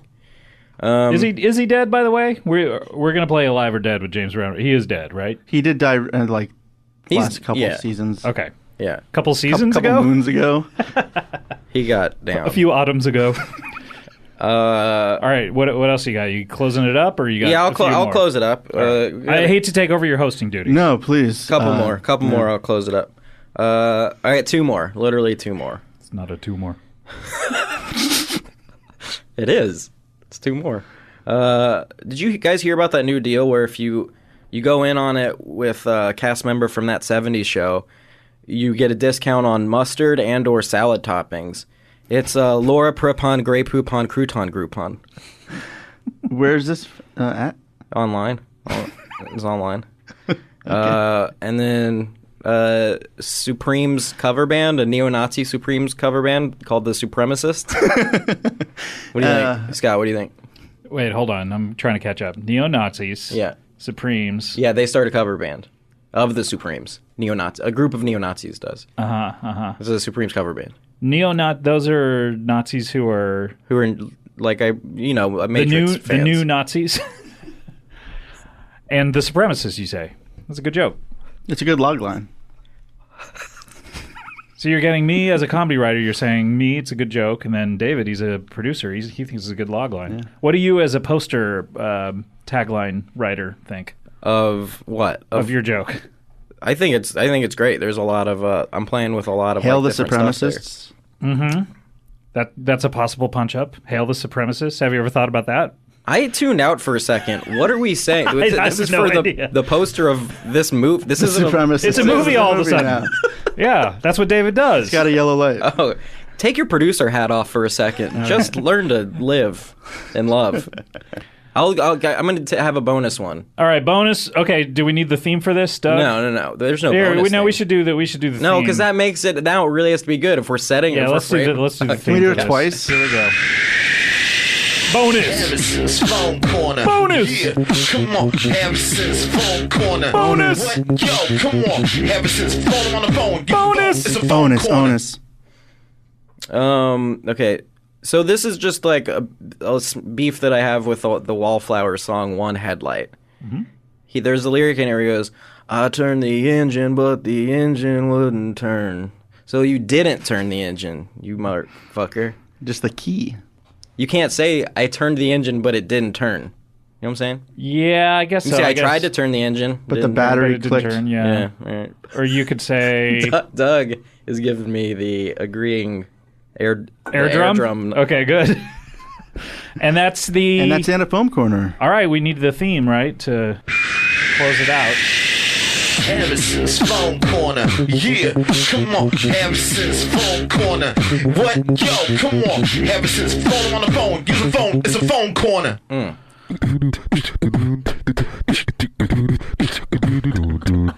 right, we've done race, we've done gender. Seriously, the bit saturation in this room is crazy. Yeah. All right, enough with the bits. Let's all collapsing.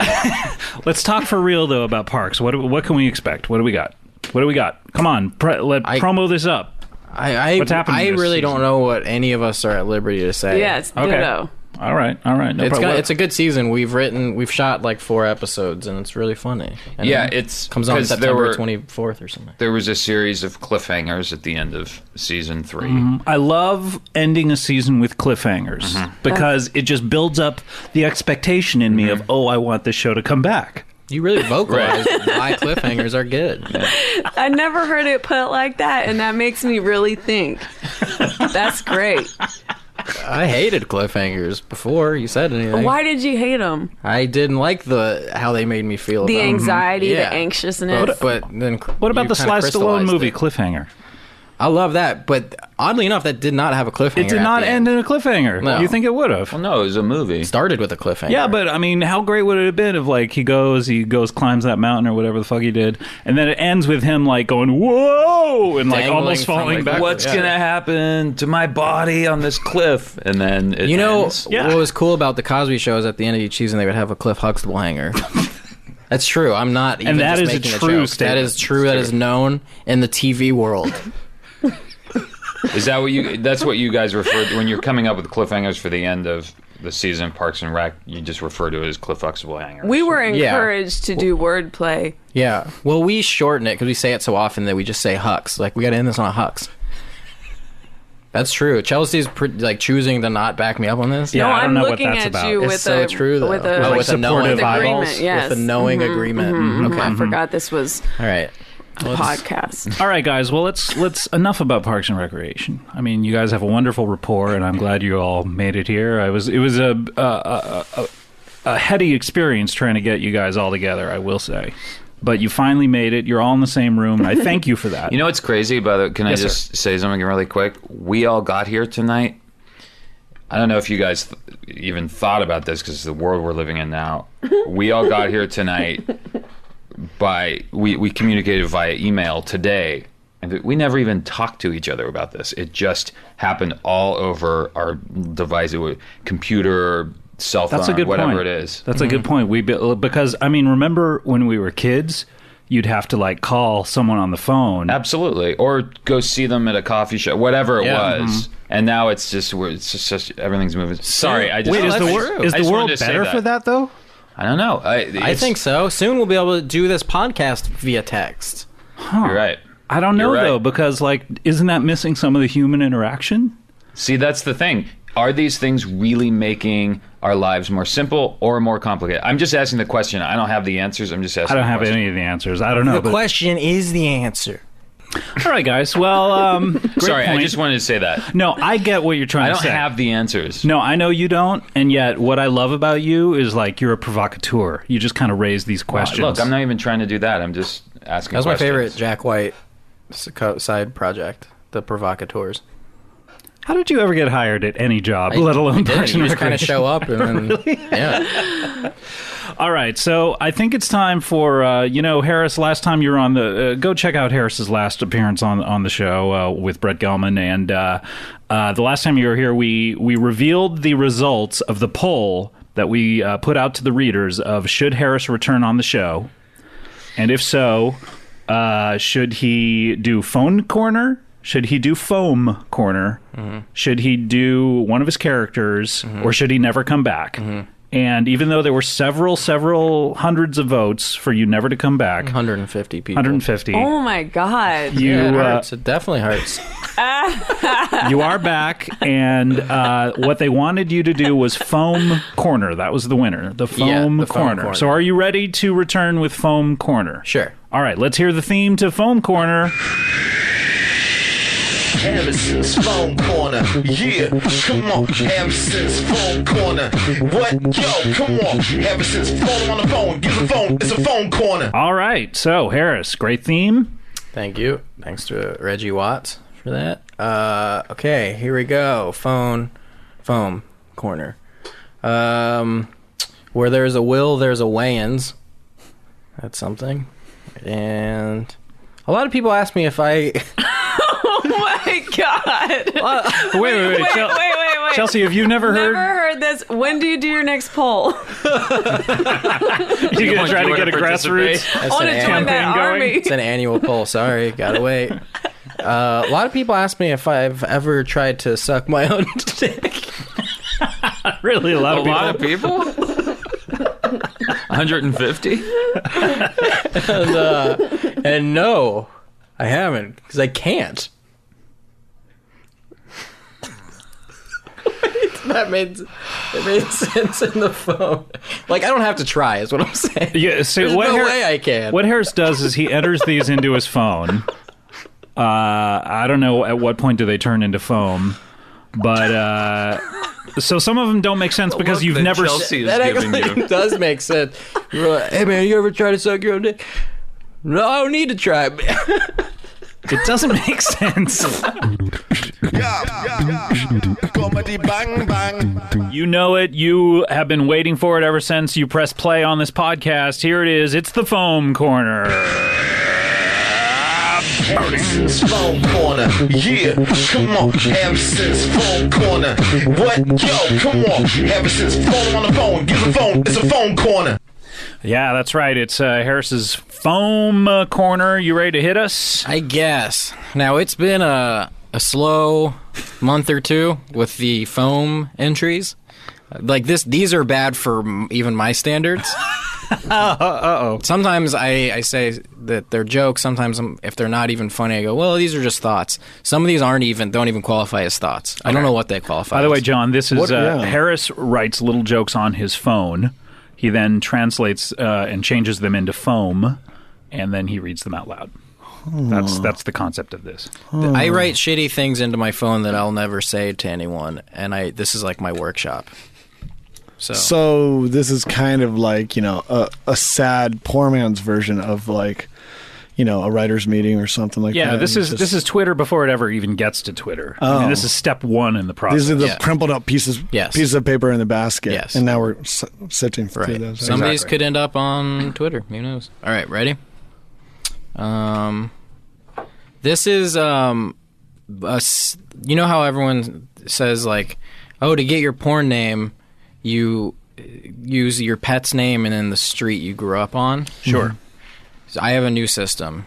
Ready? Mm-hmm. And it works for anybody. Take your first name, okay? Change it to Sir, and then take your last name and change it to Fucks a Lot. That's pretty good. I like that. Thanks. That's number one. Yeah. All right. And do we any comment? It didn't John? work very well with my name. It does. So you'd be Sir. You're John Header. And you did the in between again. You would change it to Sir Fuchs a lot. See, it didn't work. Oh, even you, right. yeah. All right. Okay, I'll work on it at home. Please do come back next week and let us know how it went. Now this is a character. This is a guy who's only read the word thermometer, but has never said it out loud. Okay. Hey, what temperature does it say on that thermometer? Oh boy. We're in trouble. Yeah, we're in it. We're in it. Sharp decline. Now this character was inspired by Friday Night Lights. It's a shy Texan teenager who's trying to get his coach's attention. Okay. Coach. Coach. Coach. Coach. Coach. Coach. Coach. Coach. Excuse me, coach. Coach. That was that. Okay. All right. More like Australian teenager. Wouldn't you say? Coach. Coach. Coach. Coach. I guess there are a lot of overlaps in that accent. Yeah, Texan and Australian, very similar. I liked it though. All right. This is This is just, I wonder, do you ever wonder if you'll ever fall down again? Like, I think that it sucks that you can't avoid that. You'll probably fall again, right? Probably. I mean, I go skating every weekend. Do you really? Yeah, and surfing too. So skating? You do both those things? Like, yeah. I'm in sort of a biathlon every weekend where basically I go down to Venice Beach and I surf for about 2.5 hours.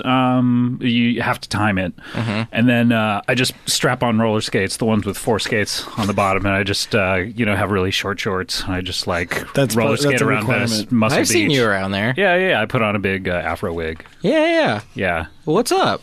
I've won. That's you. I win every weekend. I can't believe that. Yeah. Fortunately, there's nobody else in the.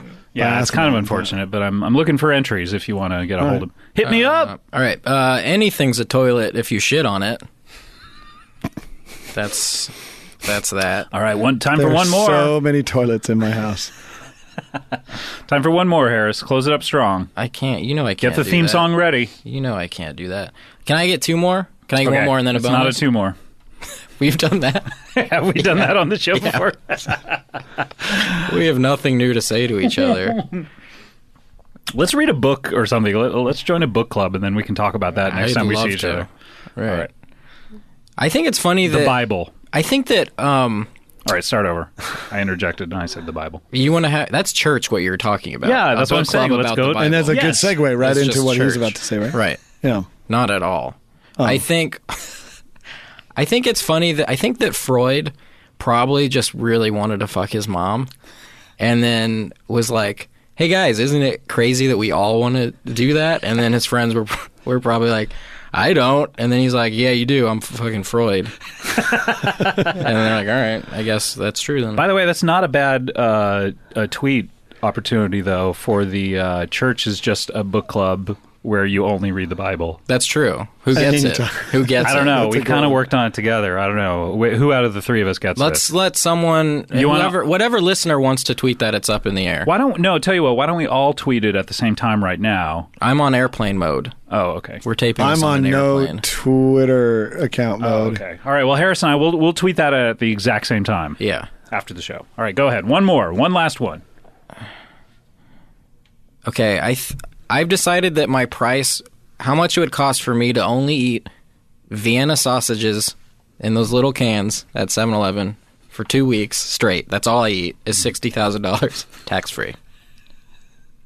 I just thought about that, and I think that's the amount it would take.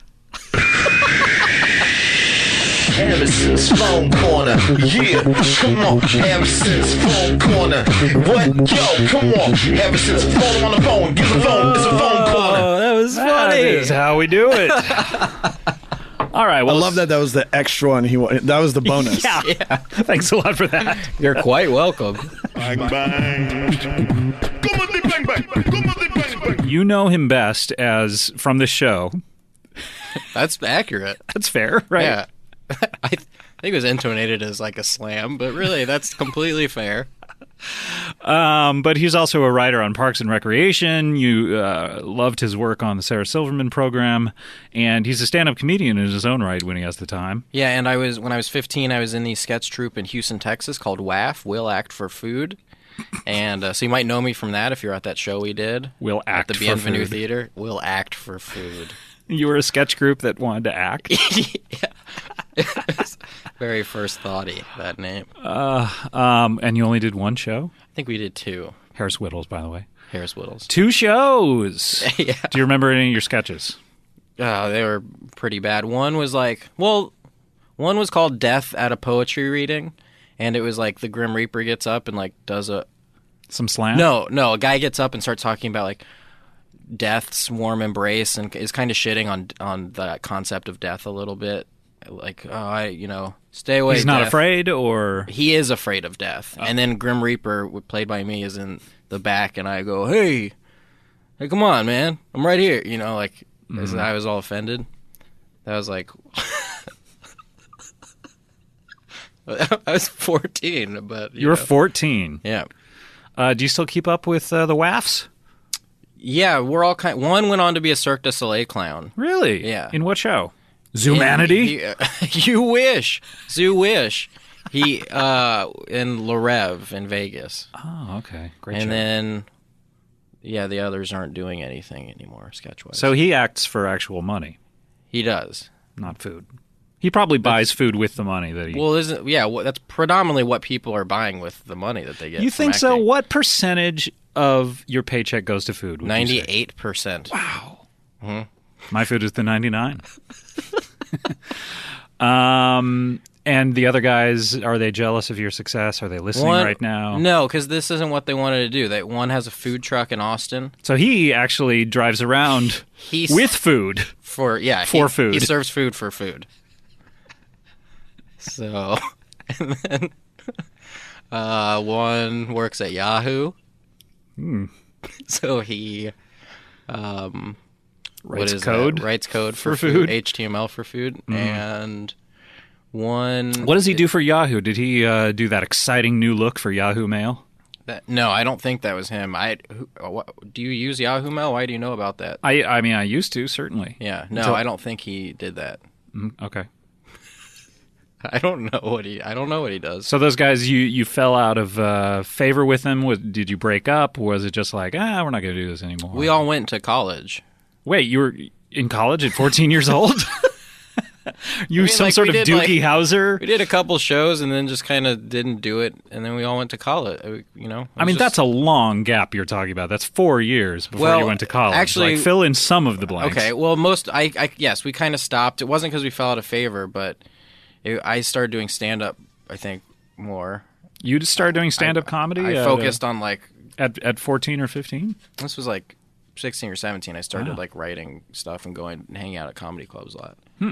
But, no, I think what was weird is that the sketch troupe was assembled by this woman who just put all these random people together.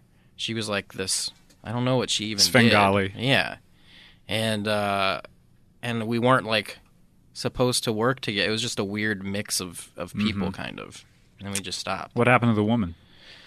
She was killed by an off-duty police officer. This is not true. I don't know. I don't know what happened to her. Most of the people, when you think about it, most of your... Well, you're not old enough, but most of your teachers are probably dead. Yeah, Miss Fiawu just died, I heard. Oh, really? Yeah. Oh, I was surprised to hear she was still alive. This lady, when I had her, I thought she was... We'll go... Well, Harris, it is the Christmas episode, I apologize to your religion. I have no religion. Oh, okay. Did you lose it at some point? Yeah. I'm Michael Stipian in that way. Mm-hmm. Stipian. Yeah. A holiday show. Whatever. You can say Christmas. I love Christmas.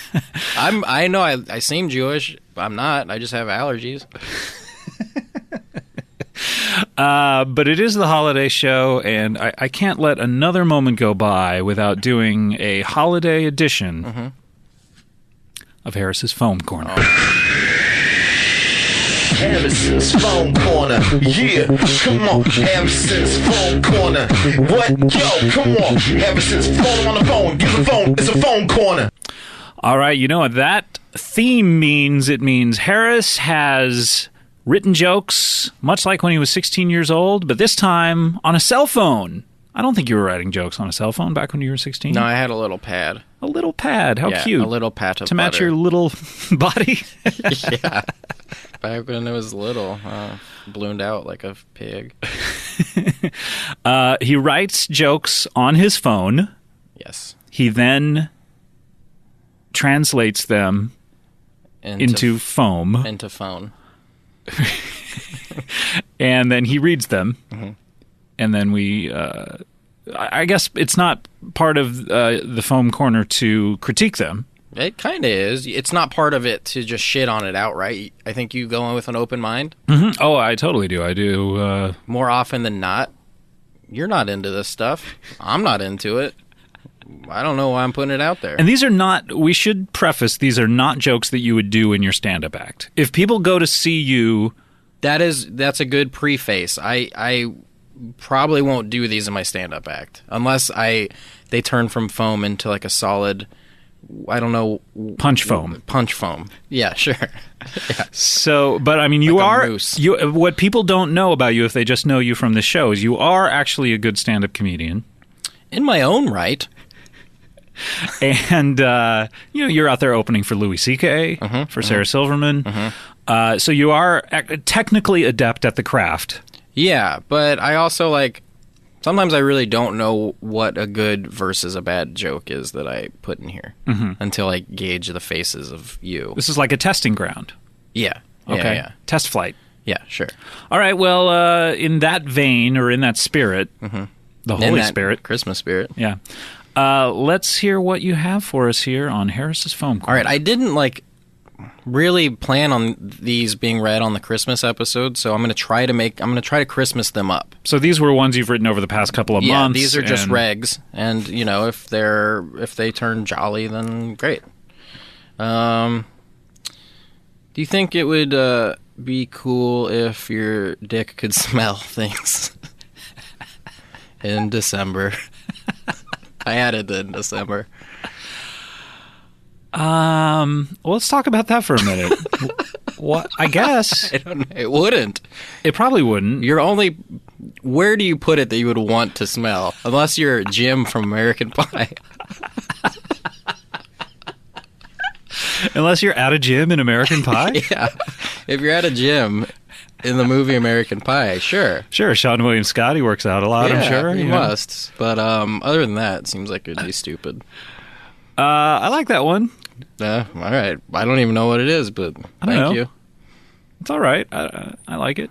All right. Here's what if your dick could cough? That's what I've always thought about. What if, like, all of a sudden, just you were in an elevator and from down south you heard. I feel like that would be off-putting to those standing near you. You think so? Or would you explain it? Would you, if someone was, what was that? If you're on an elevator, would you go, my dick just coughed? Would it be like farts where you'd be embarrassed, or would everyone's dick cough so much, like your dick would have the sniffles or something one day, and everyone would just kind of go, that guy's dick has the sniffles. I don't think it would, like, smell. Like, farts are embarrassing because it emits an unpleasant That's odor. true. I mean, burps are not as embarrassing as farts, because farts come from the butt. But they're the second most embarrassing, and it's because they do smell. They do smell, but farts come from the butt. So that's why they're true. funny. That's what I've always said. So dick farts coughs come from the butt. Dick coughs come from the dick, and you so know I dick think coughs. I think they would still be funny because they come from the dick. It would absolutely be funny. That is not what we're discussing here. I mean, it'd be the funniest thing that's ever happened. But would it be embarrassing? Look, everyone farts. I don't know if in this reality you're the only one whose dick coughs. No, I'm saying every male. Right, then no. Then it. Other than people who have undergone sexual reassignment surgery, Yes. I'm sure. I think anything that happens from the bathing suit area is embarrassing. So even girls' boobies? If one slips out, we call it a nip slip. Put it on the news. So yeah, that's embarrassing. The nightly news with Tom Brokaw. Yeah, I'm doing a nip slip today. It's the first time I've tried a Tom Brokaw impression. Well, you knocked it out of the park. All right, let's move on to Foam Corner number 2. All right, this is a new character. Okay. It's called he's called Harvey Dangerfield. I'm not sick, but I'm not well. I get no respect. That's it. Fans of the 90s and of the 80s will be satisfied with that joke. All right. This is I'm not impressed by juggling, by people that juggle. I'm not impressed by it because... Well, what does your friend the clown do in that Cirque du Soleil show? He actually is like an old school... pratfalli, physical comedy. Yeah, clown. like Commedia dell'arte. Like he's like one of those dudes who like runs around. He looks surprised, and then he'll fall on his face. Is that all like, Commedia dell'arte is? Yeah, looking just like, surprised. Yeah, and then you like fall. By the way, we're making like huge surprised faces, which you cannot see, but it's really funny to us. They can hear that. But like, if you juggle. It's like, people are always busting that skill out, you know, and they're like, oh, didn't know I could do that. Mm-hmm. It's like, well, okay, whatever. You learned how to do that. Like, you did, and I didn't, you know? I could have, that's not a thing I chose to learn, but I could have. So I don't care. It's not like you just naturally, you know what I'm saying? I don't know about that. It is a skill that's, I mean, you could not say like, Olympians, we shouldn't be impressed with them because, okay, you learned how to swim fast. You raise a good point, actually. We shouldn't. Like, congratulations, you devoted your time to that. I didn't. But if I did, then fucking I would be swimming. Right. Whatever, I'm just playing around with this stuff. I think it's crazy that, okay, for starters, toothpicks are fucking bullshit. Okay. I think you can agree with me. They don't work. They don't work. Some Restaurants should have floss. Dental floss. If you have something in your teeth, toothpicks will never get it out. They're thicker than every tooth gap. Right. Well, not some. Not Alfred E. Newman. That's true. If he gets a very large piece of steak and one crevice, because the rest, he only has the one, actually. He has a few crevices. In terms of teeth, he really just has the one in front. That's true. Of course, I haven't really taken a look at his bottom teeth. Really? You don't see Alfred E. Newman's bottom teeth a lot. You don't? No, I haven't either. I've actually never seen him non-animated. I don't know if that's... No, I mean, that's a good point. Yeah. When you just see him around, you're not really looking at his bottom teeth. Yeah, exactly. Okay, so you're suggesting that on the counter, on the hostess counter... A big spool. Or host, I guess floss. that was sort of sexist of me. Right. Yeah, that you would just a big spool and you would just kind of take. Yeah, just instead of toothpicks, it's floss. You unspool. Be courteous. Don't take too much. And then there's a little bucket there where you dispose Do you think of that it. restaurants don't do that because it's a lot like napkins? You know how like restaurants now sort of parcel out the napkins because everyone takes more than they need of everything. That's true. You know, like you really only, unless you're at a barbecue joint, you only need 2 napkins. Yeah, that's true. But everyone takes 5 or 6 or 8. Right, because you never know. You never do know. So, and you don't want to be flossing there right by the host counter. Mm-hmm. Is host non-gender specific, by the way? Can I get away with saying host counter? You can't. Okay, sorry. My apologies. But you don't want to do it right then, so you'd probably take off a chunk for the car. Yeah. You think this has something to do with why restaurants haven't done this? Yeah, because They're of worried waste. people will take too much floss? Correct. Bizarre. How bizarre, as OMC once said. All right, moving on. Last one, or do you have a few more? Give me a few more. Okay, few more. It's not a few more. Here we go. I'm starting a campaign to change bygones into something. Everyone's always trying to let them be bygones. I want to. Moving on to the next one. Downhill and uphill are both bad. It's weird that both mean a bad thing. If like, oh, it's all downhill or oh, it's all uphill. Like those are both shitty. You know what I'm saying? It's all uphill from here. I guess that means it's going to be challenging, but at least it doesn't mean that at the end of it you're going to fail. You're at the bottom. Yeah. Right. No, I see your point. Yeah. It just seems like one way should be good. Okay. 2 more. 2 more. It is a 2 more. Okay. 2 more, and then Harris's foam corner will be closed for the year. Yeah. All right, so 2 more, and make them great. I can't choose to do that. I can only say what they are. I think it's insane that car radios exist. Period. All it is, it's only a distraction. I'm bored driving this like 2-ton piece of metal. I should be able to like do another activity. Take my mind off of it. And that car companies are like, yes, this is a standard thing. This distraction we'll put in your car. It should be. We should only be like driving and going, whoa! Oh, I'm gonna hit something. Time. Yeah. So, not a joke. Not a joke. I'm not joking. Bill Hader. That's pretty good. Is that your Jimmy Pardo?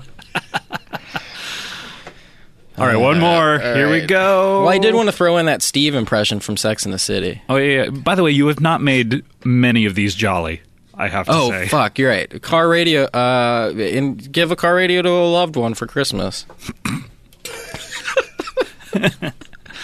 All right, so you got one more. Oh, you want to do your Steve impression? Steve impression, and then... Well, first I'll just say... Okay. You are really stringing these out. I know. Well... It's the last one of the year, though. It's a clearinghouse. I know. This is my last time doing this ever. This is Steve from Sex and the City. All right, here we go. It's all right, Miranda. I'll take Brady. You go to Brooklyn. I love you. I know we're having problems in the movie. The first one. I love how you watched my mother for me. You gave her a bath. All right, great. And then this, and now is this the last? This is can we? Yeah, and this is like a little more like blue than most Foam Corner. Blue meaning sad, or blue meaning blue the color. Oh, okay, literally blue. No, blue meaning like explicit. Explicit. So earmuffs for the children. Yeah, for Christmas, get your children earmuffs. I'm just trying to Christmas it up. Yep. Will this one be Christmassy, by the way? Will this tie into Christmas? Will this be jolly? It can't. You can do this thing that I'm going to talk about on Christmas if you want. Great. But when someone like, and I don't have friends like this, but there are people that talk about like, dude, I met this girl and she was like down for whatever. That just means like ass fucking. That's all that can mean. That's the only other thing. Everyone's always like, trust me, anything. Like, there's only, you know what I'm saying? There's not much else you can do. Yeah, I guess I see that. Like, what? Harrison's Phone Corner. Yeah, come on, Harrison's Phone Corner. What? Yo, come on, Harrison's phone on the phone. Get the phone. It's a phone corner. Yay! That was so Let's good. close up the foam corner for another year. We'll see you in 2012.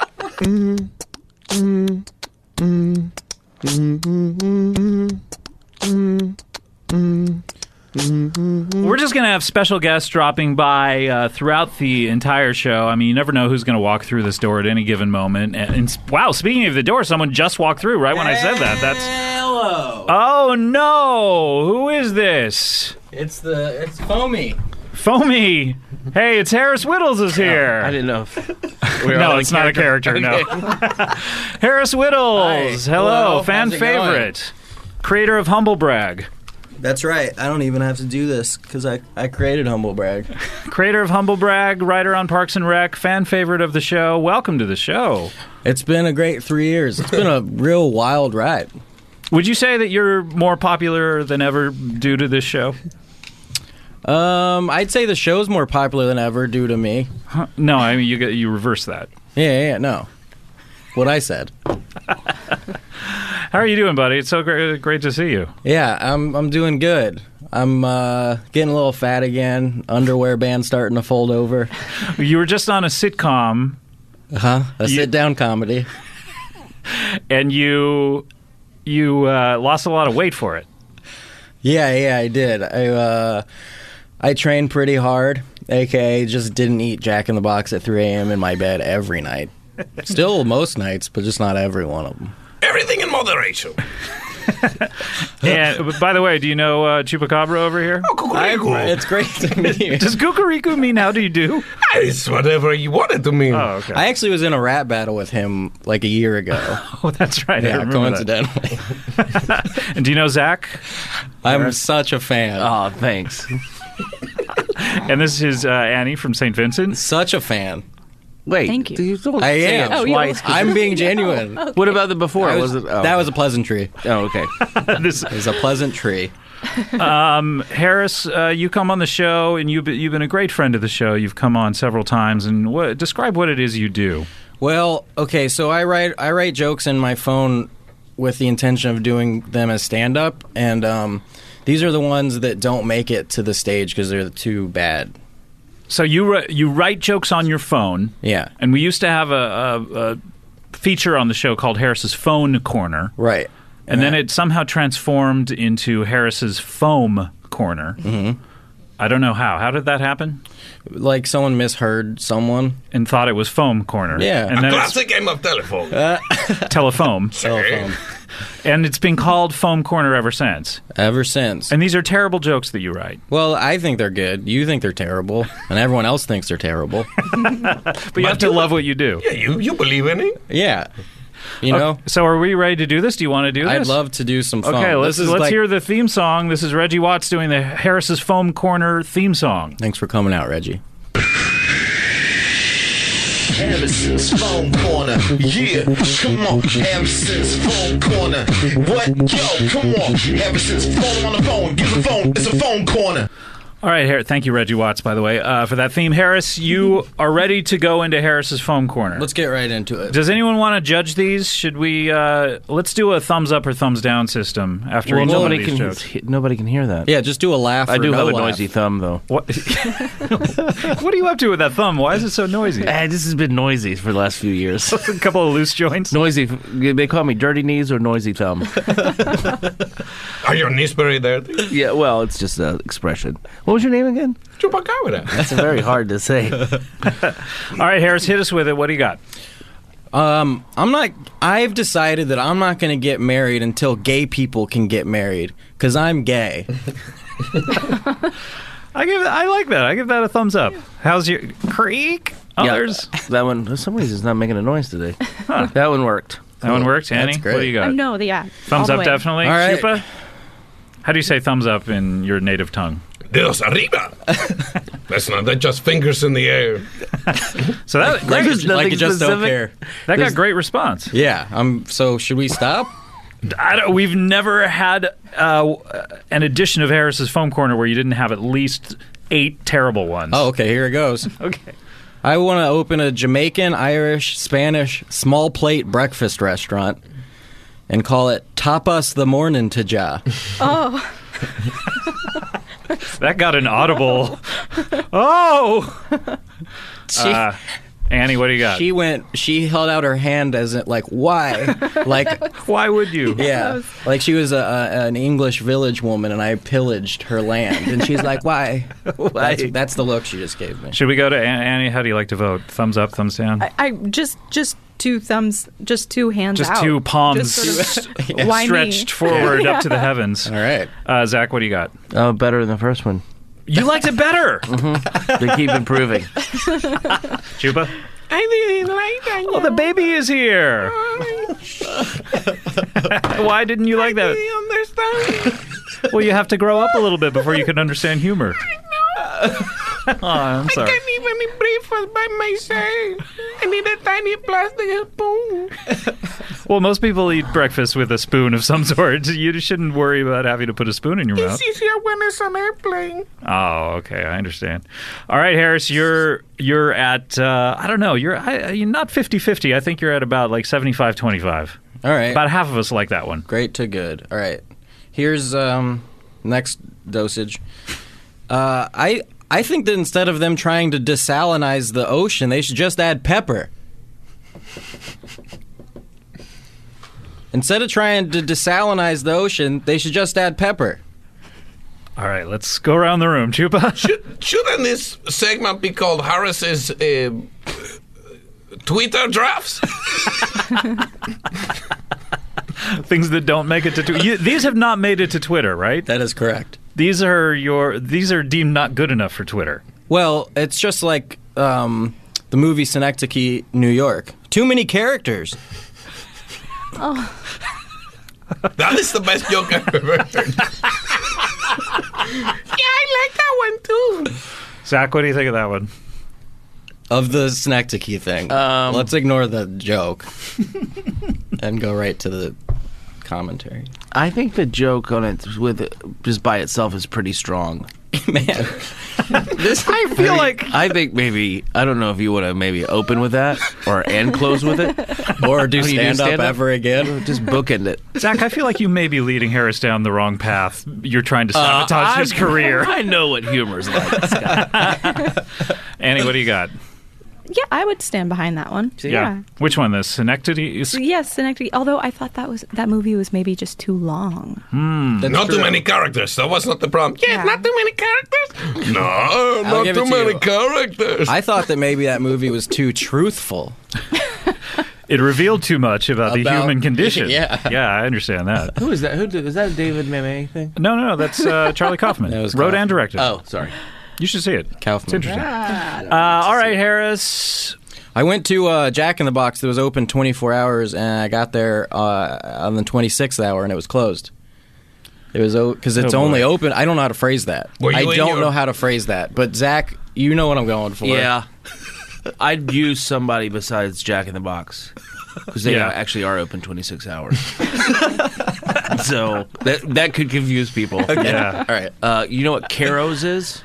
Do you know what Caro's is? Caro's, Denny's, also or Marie open. Callender's. I'd love to use a Marie Callender's. Yeah. Yeah, and all right, we'll do it. That's a little pro tip from Zach Galifianakis. Yeah. Mm-hmm. He's a very successful comedian who's toured stadiums. Have you done stadiums? What? No, I haven't. Not one stadium? What about when you did that whole show in that red leather outfit? That was Eddie Murphy. Okay. What about when you did Madison Square Garden in the round? And I played the Houston Sportatorium once. That holds 32,000 people. I'm from Houston. Yeah, it's the Bojangles Biscuits Sportatorium. Oh, yeah. I know it as Bojangles Biscuits. The most racist stadium in the country. More racist than this character. Annie, what did you think of, what do you call that? That's not even a joke. It's foam. What do you think of that foam? Some are just thoughts. I'm going to go with Zach. Yeah. Just confusing that it's Jack in the Box? Well, no. She's going with me to Marie Callender. Yeah. In my mind, Marie Callender is a building that wears a dress. When I hear Marie Callender, I picture a building in a nice printed long dress. Huh. Okay, let's vote on that. You should, yeah. Foamy, you might want to take that one. That's pretty abstract. I don't know. All right, Foamy. All right. I think it's weird that okay, does anyone genuinely know why, like, at a grocery store they offer a cashback option? Is that just to be nice? Cashback of what? How does that work again? You know, you just like, you buy food and they go, "Would you like cash?" And then that's like the bank offering you zucchinis. You know what you got to do is you got to follow it up with you got to be real confident in that delivery. No, I can't. And then just go use the word like genius, like oh, way to go, genius. Way to go, genius. Yeah. That's like, yeah. Who's the Einstein that thought of this thing? Yeah. Thanks a lot, Einstein. Thanks a lot, Amadeus. Do you think people said that to Einstein? When people genuinely thanked Einstein, did it sound sarcastic? Thanks a lot, Einstein. No, probably not yet. Oh, when they actually for that cup of milk that I borrowed. Yeah, like, hey, thanks, Einstein. Is that going to make it to Twitter, or does that just stay in the corner? I don't know if I could get like the tone across on Twitter. I think you could if you put an exclamation point after it and you were like, "Thanks a lot, comma Einstein." Yeah. Okay, it's going on Twitter. All right, let's do it. In fact, tweet that the day this drops. Okay. Why don't you just do a video of you saying it, and then people could just click it on, right? Mm-hmm. That way the inflection's there. That's true. That's a lot of effort for people. And why? The attention spans these days? All right. Do you have any more? This or? is topical. Oh, good. Well, really topical about Earwolf. Okay. Because, you know, Jeff from Earwolf just had a baby. Sure. And then named the baby Arden. Mm-hmm. Do you think before that happened, there was like well, what about this song? Let's name her Arden in here. Oh. Do you think they said that? I guess I'm asking if they actually said that. Oh, I got it. Let's name her Arden in here. And they were in a room when they said this? Yeah. I didn't know we could come on and just read bad jokes. Why, do you have some? Maybe. Let's do it. I usually just go on stage. Zach's Phone Corner. I've always wanted to open have a Greek sitcom called Olive Lucy. That belongs in the corner. Yeah. You think Zach is infringing on your phone corner? Sorry, I invite it. Mm-hmm. It's like capitalism. It keeps business good when you have competition. Competition. Annie, what did you think of that one? Wait, a couple jokes back. Wait, which? Yeah, well, we got the Olive Lucy. Yeah, no, that's a clear winner. You seem to be very. You were almost dismayed when I said let's name her Arden in here. Yeah, no, it was. You seemed unhappy. No, I just had a very visceral, sort of painful reaction to it. That's not to mean that you're unhappy with it. I enjoyed it. But I'm just trying to get a reaction. That's all I'm trying to I'm surprised how fast you guys got that. That took me a while to... Well, it was stumbled through for like a whole minute. Like, I didn't even get it out right. Mm-hmm. Let me just be clear that I know the punchline. The reason that's humorous is because you're Let's Get Retarded in here. Yes. Right? Okay. Or Get It Started in here, which is the remake. Yeah. Oh, is that what you thought it was? Well, I was thinking Let's Get It Started in here because I only buy the clean versions of the CDs. Yeah, I don't like that word. Here? That must be trouble for you when you're buying hip-hop CDs. Just... Oh, yeah. What is it? Yeah, no. Just if there's that parental guidance sticker. Yeah, you don't want. Yeah, you don't want that in your house. Absolutely not. Remember the days when they house. would bleep out the song, the lyrics in the songs? Now they just like take the actual lyric out. But the days where it was just like you couldn't listen to an NWA record without hearing. They kind of do the scratch it thing. It'll be like, let's get Schmerzen in here, which I like more. Yeah, it's hard to sing. Wait, they don't say retarded on the radio? Well, that song, if I may talk about the history of it, it started out on the record as "Let's Get Retarded in Here," and then the NBA wanted to buy it and use it as a theme song, so they re-recorded it. There are so many retarded NBA players that they. You think it would have just fit right in? Yeah. So they changed it to "Let's Get It Started in Here." Are you still touring the country explaining that song? It's my one-man show. I dress up like Mark Twain, and I explain that song. One-man show, one-man audience. All right, Harris, do you have any more? Do you have one final one? I'll close it out with... And then let's get ready to with that theme for Harris's phone This corner. Isn't even really a joke, but... You could have said that before all of these, by the way. This isn't even an attempt at a joke.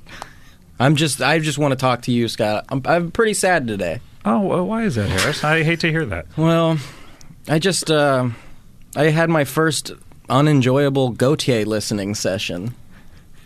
I knew it was coming, but I don't know. Now it's just somebody that I used to know that I used to know. Harrison's phone corner, yeah, come on, Harrison's phone corner. What? Yo, come on, Harrison's phone on the phone. Get the phone. It's a phone corner. I think it's best we just move on and don't even address that. Thank you so much, Harris. Thank you, Scott. Comedy, bang, bang, comedy, bang, bang, bang, bang, with a comedy edge. If you've never heard the show, I'm your host. I host it every week. I have guests coming through the show, and big Christmas show, our final one of the year, our final regular episode of the year. We still will have 2 best ofs coming to you this next Monday and the Monday after that. And I'm Harris. Oh, God. Why? What? Was that not a good place? Wait until I introduce you. Okay. I don't know when to. All right. Well, as fans of the show, and I'm Harris. As fans of the show, really, that's when you choose to drop in. I don't do this that often. I don't know. What do you mean you don't do this that often? I know it's been a while. I'm rusty. Yeah, that's true. You one of our future guests pointed at himself when you said I'm rusty. Let me the Tin Man. Oil. Let me explain who you are, okay? If you've never heard this show before, quite often... Tin Man is a Republican, huh? Always asking for oil. Continue. And I'm Harris. If you've never heard the show before, this next person is quite often a co-host. He hasn't been on in a while. He's returned to Parks and Recreation, a show for which he is a writer, and he's been very busy. His schedule has been packed because they decided to fit a few extra laughs in per episode this season. No extra money, nope. Mind you. But it's been paying off because it's been a great season, and he is here. It's a Saturday morning when we're taping this, and he got here and he made the time, and it's a pleasure to have him on the show. He's a stand-up comedian in his own right. And mainly a writer, though, now. Yeah, I don't even think I am a stand-up anymore. You used to be a stand-up comedian. Well, do you remember you called me out in that article you did, like, years ago? Where you were like, some people get writing jobs and just stop doing stand-up altogether. Looking at you, Harris Wittels. Because I knew you would get a Google alert. Specific, yeah. And then, but self-fulfilling prophecy. Yeah. It's hard. It's tough to... By the way, Harris Wittels is here. Hi. And I'm Harris. It is tough to do. It's tough to do stand-up while you're working on something. I should have been looking at myself because I had stopped it as well. Yeah. I mean, why is that? You just kind of get burnt out. You work all day telling jokes. Someone told me they were a musician. They never had a more fertile writing period than when their job was terrible. When they were rolling up posters for a living. Right. He said that he wrote so many songs because his daytime creative life was so inactive that when he would get off of work, of course, he would then write a ton of songs. Instead of coming? Is that what... That's what I'm trying to say. So I think it's very tough when you're in a creative job all day to then, I should work at a poster rolling factory. Yes, that's what I'm saying. All right. Do you know anyone? Well, my friend. He left that job to become a professional musician. There's an opening. Yeah. That may have been 20 years ago. Poster industry's still going strong. I have 2. Which most of my posters are online now, though. You just put them up. You just have a giant iPad. That I put on my wall. I have like several iPads on my wall. When are they going to make that iPad Maxi? That's what I want to know. I know, and that's not a Maxi Pad joke. I don't know what it is if it's not that. For posters, for posters and like fake window. Fake window scenes. iPad Maxi, Steve Jobs, get on it. Yikes. Who's the new guy? What's that guy's name? Tony? Apple Tony? Apple Tony? Apple Diap? Apple Diap. What if, when Steve Jobs left, Apple. The only person that could fill his shoes was Apple Diap from the Black Eyed Peas. Yeah, or Apple Paltrow. That's another option. Oh, there you go. Martin? Is it? Yeah, it might be Apple Martin. Apple Paltrow Martin. Apple Paltrow sounds better, doesn't it? Yeah, I love that name. Yeah, it's Apple beautiful. Martin. Yeah. Ugh. Apple Martin. That's like if Apple did a merger with Lockheed Martin. Yeah. That's like someone being named Banana Martin. Yeah, it just doesn't make sense. You're right. When you put it that way, Harris, yeah, I agree. It doesn't I'll make break sense. it down for you, bud. That's what I'm here for. So I can't help but notice that you're Yes, sir. wearing a Never Not Funny hat. in I studio. am. My favorite podcast, Never Not Funny. You guys should check it out, listen to it, subscribe to it. Jimmy Pardo's podcast. I was a guest on it recently. It's like Letterman wearing a lino hat. What? It no is. way. We're not the competition. We're friends. And then also, you're doing this podcast, and you got a show. What? A What do you TV mean? show. Well, That's I mean, Letterman doing a podcast. Well, I mean, I don't have a TV show anymore. We don't know if we're coming back, and may as well, use the time wisely with a podcast. I just didn't know how to tell you that I think you're like Letterman to me. Oh, thank you. That's what you're trying to say. Yeah. You're not criticizing. Okay, that's so nice. You're like Jimmy Kimmel to me. I'll take it. He doesn't ruffle feathers. He's still very funny. Mm-hmm. I love it. Okay. Congrats. Well, then we're friends. Yeah. So Harris, and if that was a fat joke, he's skinny now. He is. And it was not a fat joke at all. Because I don't consider you to be a fat man. I consider me to be a fat man. But speaking of the fat man, it is our Christmas episode, and that old fat man is going to come through the chimney at some point, I'm sure. But Harris, before we get to our Christmas celebratory stuff, what I would love to ask you is, first I want to ask you about your book, because you have a book that just came out. That'd be great. That we want people to put into people's stockings, ostensibly. Mm-hmm. Yeah, Even at Christmas. Stock your stuffings. Stock your stuffings with this book. So if you are baking a turkey, if you're roasting a turkey, then stock your stuffings. Stock your stuff. Tear up pages of this book and put it into your stuffings. Yeah, it's the Humble Brag book. Just buy it. Everyone's heard of Humble Brag. Everyone misuses it. Yeah.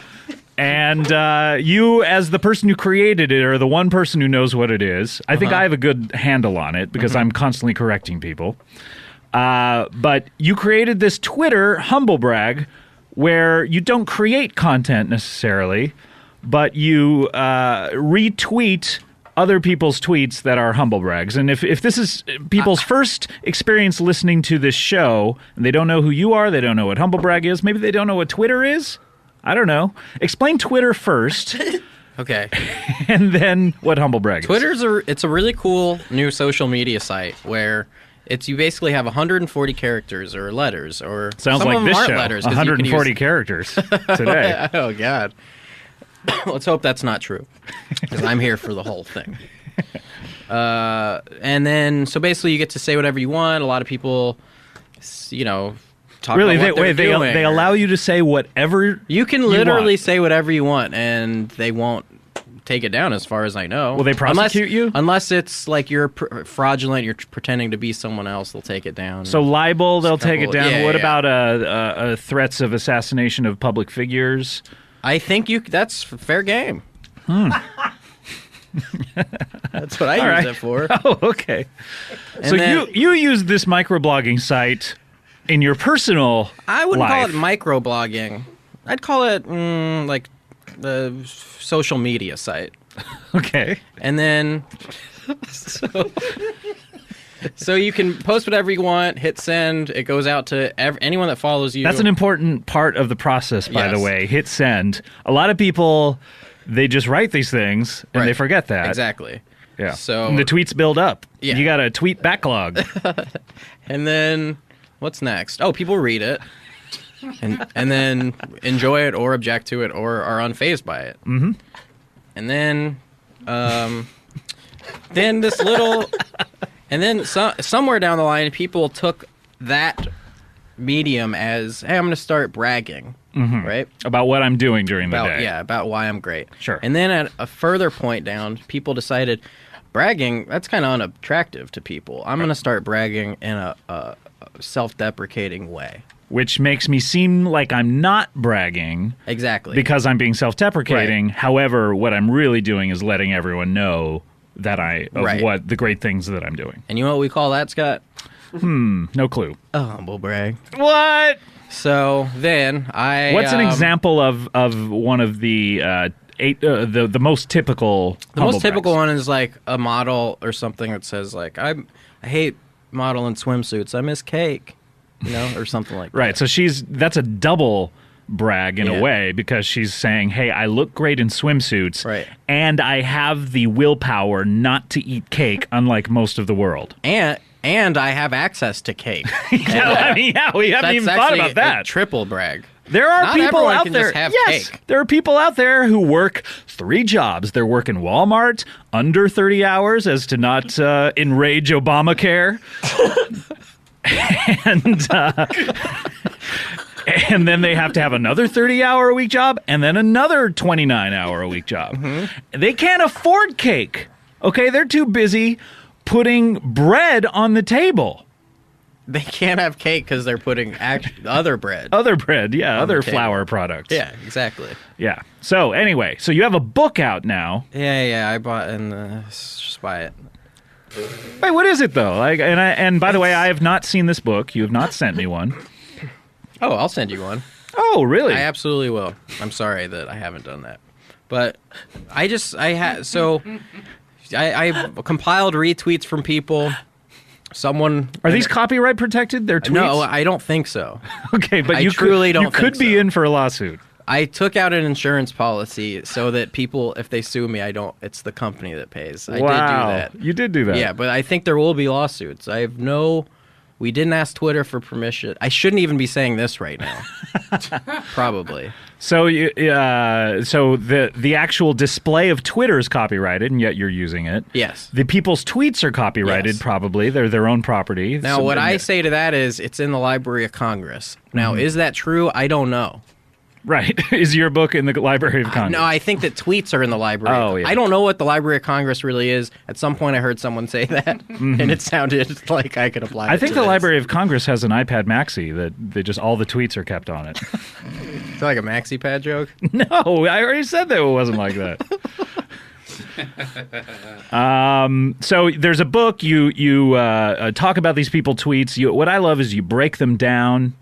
I haven't read the book, but I'm guessing. Yeah. Oh, there's some analysis. Great. And it gets snarky. Sure. So if people, I don't know if our society people are into snark anymore. Yeah. That's a portmanteau of snarky and analysis. Mm-hmm.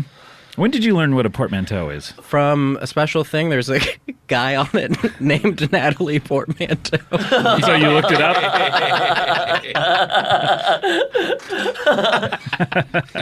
And I looked it up. Great. So Harris, buy that book. We want everyone to buy the book. So what people are really wanting more than all of that is they want to know, you haven't been on the show in so long. There's a feature that you do on the show, and they want to know, do you have more of that feature? I got some foam. All right, let's hear that theme song. It's Harris's Foam Corner. Harris's Foam Corner, yeah, come on, Harris's Foam Corner. What? Yo, come on, Harris's Phone on the phone, give the phone, it's a phone corner. All right, thank you, Reggie Watts, for that theme song for Harris's Foam Corner. And what this feature is it started out as something called Phone Corner, because you, Harris Wittels, owner and purveyor of Harris's Foam Corner, you would write jokes on your phone, which was we don't have scratch paper necessarily lying around anymore, but we have these devices. What's flash paper? That's the stuff that goes into flames? Yeah. That's cool. And flash cards are, two of our upcoming guests both made the exact same magicianly mime. They threw flash paper into the air and made it vanish. At the exact same time.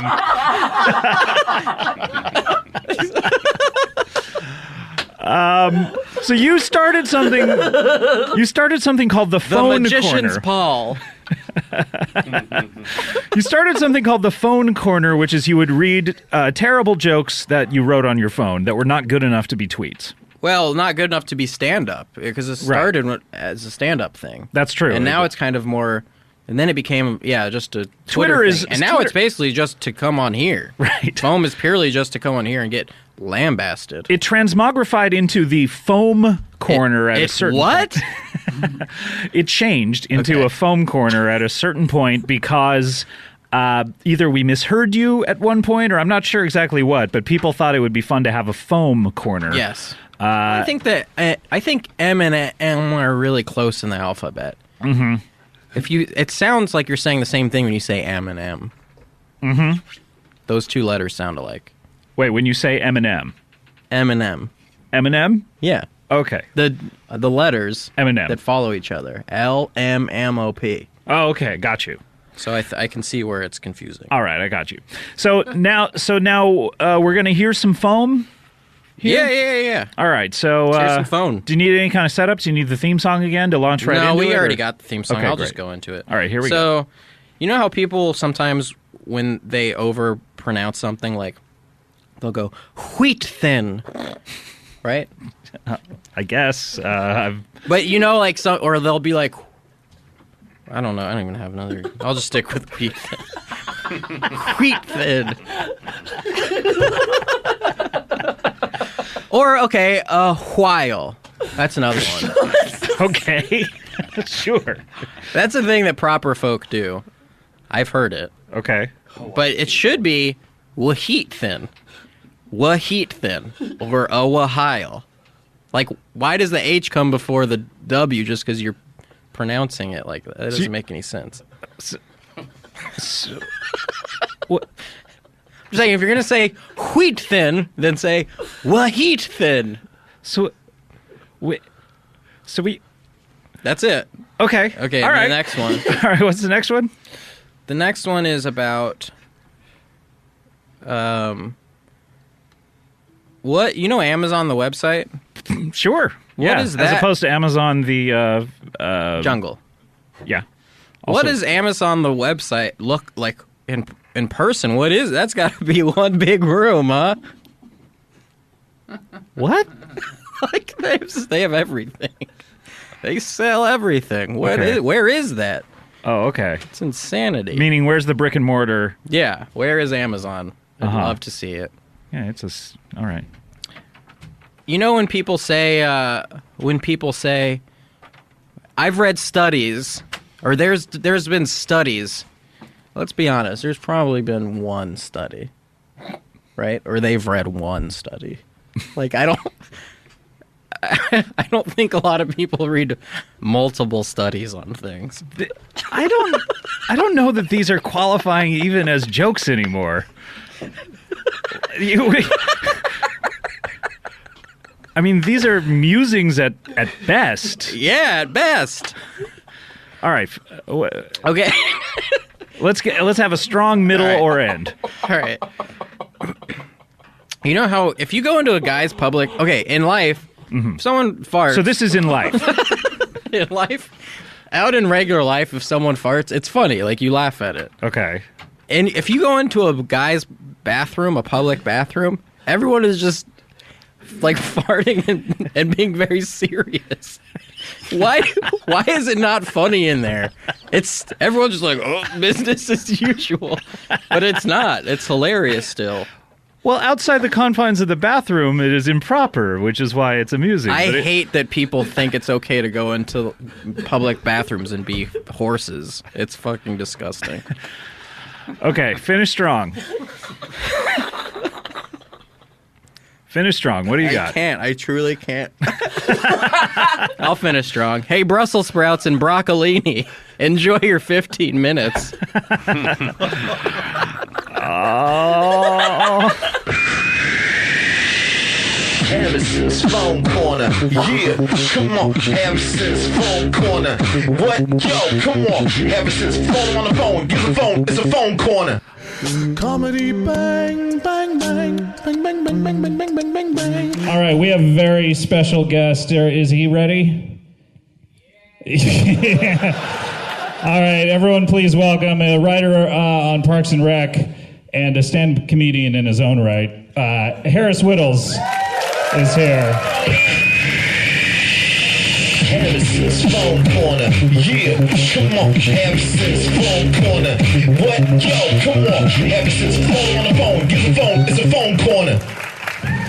Yes, Harris Wittels, Hair of the Dog. Enjoy it, right?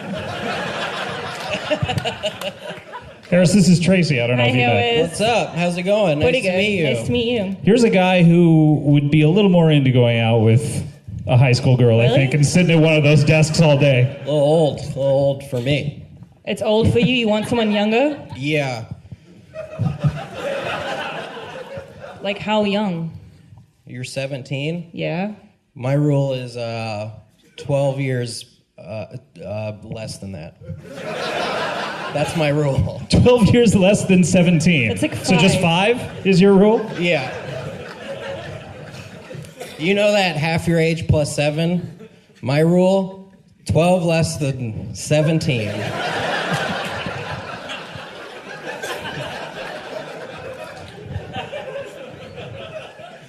Nice. Are you dating someone now? I'm not. I'm in between. Maybe I have a shot. Do you like Harris? Damn, I mean, that's do you bold. like... What about him? Well, he's over me. He never freaking called me back, so... We had a good time, though. I mean, Yeah, life yeah. doesn't have to be... Things continue. You can have experiences, they end, and then you move on to other ones. You are like an old wise man. You are a really good dancer, by the way. Oh, thanks. Did you go to prom? When? Like This what- year. like- No. My Which prom? year didn't you go Did to you go prom? to Is my more of the prom? question. I've gone to a prom, yeah, sure. I Cool. went when I was in high school. Did you dance? Yeah, we did. I danced. That's good. Can we Why? see a little bit of like what your style might have been? Yeah, sure. Can we get some music? Sure.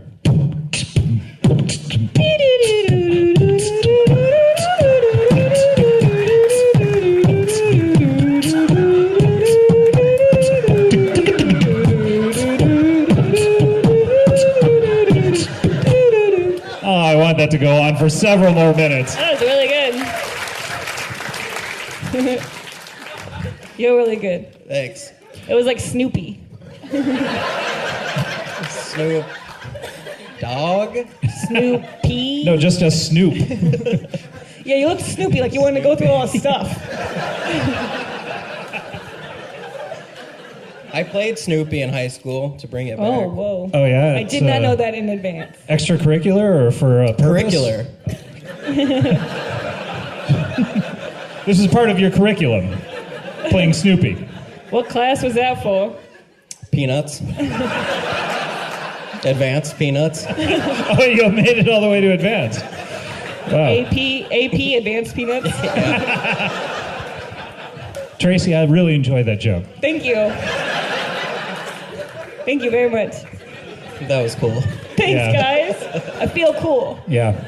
So, Hair Dog, I haven't seen you in a while. Hair Dog. Been ages. I haven't done foam in a while. It's been a long time. But I got a fresh batch. What?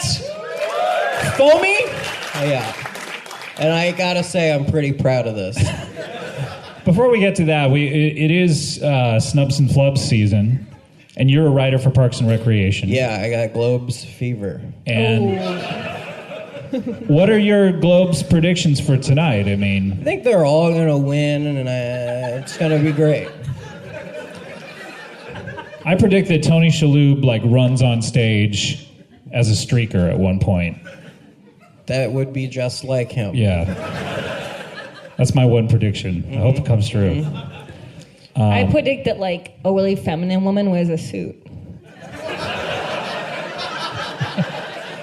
Do you have anyone in mind? Someone like Jane Lynch. She is very feminine. Are you gonna, if Parks and Recreation wins, are you gonna rush the stage? I'm not gonna be. It might be. Are you gonna get in your car and drive? Yeah. So hopefully it takes everyone a long time to get onto the stage. It'll take me easily 90 minutes. That could happen. I could see that. Yeah. Like, hopefully, like, you know, Jim O'Hare trips or something. I can see that happening. Is he on that show? He's Gary now, right? Larry. Wait, is this a spoiler? I don't think so. I think I just fucked up. Okay. Spoiler or fucked up? We should play that sometime. So, Harris, I know you have to do foam, and then you have to go, right? Is that affirmative, or? I just got horny in 1 second. Ooh, I like it. That's what, All right. That's what horny sounds like? That's what horny sounds like. Do you think being horny is fun? I love it. I'm horny all the time. It seems like it's bad. Like it gets in the way of your work, definitely. It's like it's an unfulfilled feeling. You gotta go take a break and then fix it. You ever jade at work? Jada Pinkett? You work with Jada Pinkett. Yes, Smith? I work with You know Jada what I'm Pinkett saying? Smith, Yeah. if you know what I'm saying. Right. That's Willow's mom. Willow. Oh, the young generation. Whoa! All right, keep talking while I plug this back in. Let's talk about Willow. I think Mad Mardigan was awesome. On the show? I'm talking about Willow. What's Willow? Willow's a movie. It's a little movie, before your dear. time. I can't see movies because I'm not allowed. You're not allowed to see any movie? No, because I'm not supposed to sit in one place for longer than an hour and a half. Why is that? Because of your butt crack piercing? Mm-hmm. It's going to fuse together if I sit somewhere, so I got a hard out at 1.5 hours here. But you could see some Woody Allen films, I would imagine. I can see short films, Woody Allen films. Did you see Blue Jasmine? Yeah, I did. I got Globe's fever. But you've never seen movies before you had this piercing? Exactly. Because that was just disinterest. Okay. Now I have a rule, so it all works out. Okay. So Blue Jasmine is the one film you've seen? One recent Woody Allen film. And It's the only one. Only recent Woody Allen film. So it depends on what you think of as recent. I mean, if you compare it to the history of time. That's very You're very wise. All right, guys, we got to get to it. Here it is. Do you want a little theme song? Here we go. Sure. All right, here we go. This is Harris's phone corner. Harris's phone corner. Yeah, come on. Harris's phone corner. What? Yo, come on. Harris's phone on the phone. Get the phone. It's a phone corner. That's not the remix, by the way. That's not official. That's not canon. All right, so I told Scott before the show, I was like, I'm super excited. I just wrote a great joke, but I don't want to tell you now because I want to say it on stage. I'm really excited. I'm leading off with this one. Whoa, okay, this is the one. I'm very confident. And did you write it? It seemed like you stepped out of the room, wrote it, and came back excited. That's what happened. Oh, boy. So this is fresh out of the oven. All right, ready? I don't think this is actually that good. I hate smoking sections. Unless we're talking about the movie The Mask with Jim Carrey. Then the smoking section is my favorite part.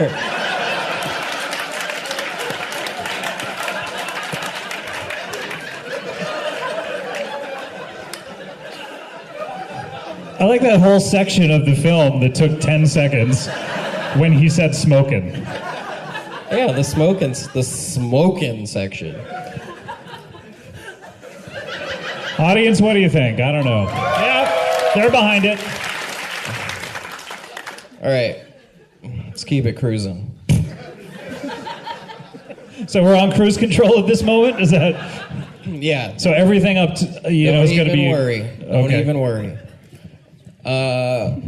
My therapist told me to look inward, and I thought he said, look inward.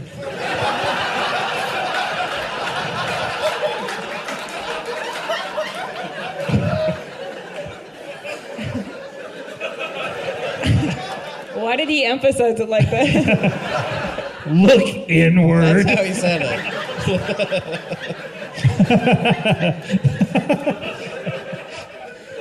And then what happened?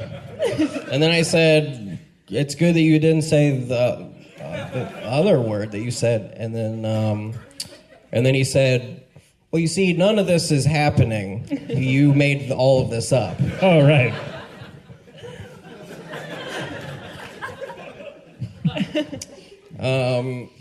I was out of detergent,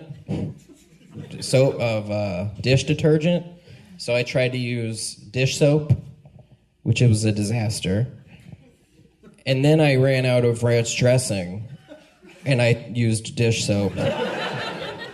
Disaster. And then, because I was using so much dish soap, I ran out. So I tried to clean dishes with peanut butter. Success! Really? Something about the was it nutty peanut butter? Because it has scouring abilities, I would imagine. Yeah, that's true. It's got a Brillo pad. Mm-hmm. A willow. Consistency. A willow consistency. Willow pad. Yeah. Now, that one is true. Well, the first part is true. That's where it came from. A lot of comedy I found. Do we have time for this? Do we have time to hear where comedy comes from? We do have time. Okay, and great. It's just me. I think if you take truth, add some time and some tragedy, a dash of tragedy, that's comedy. Pepper to taste? Yes. And that's my whole philosophy. That's it. Can I keep going? With what? Your philosophy, or what do we do? I blacked Am I out. stopping you from doing anything at this point? I should have. I jerked off on Mulholland Drive once. It was beautiful.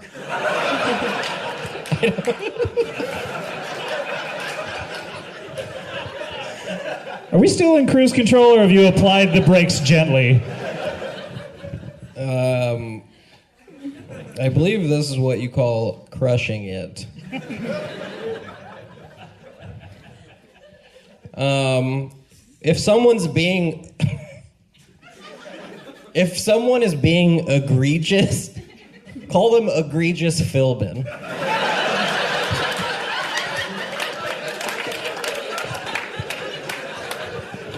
You know, if someone's being egregious. Sure. What is the tragedy that you added into that one? The Holocaust. That's in a little bit in all of your jokes. Yeah.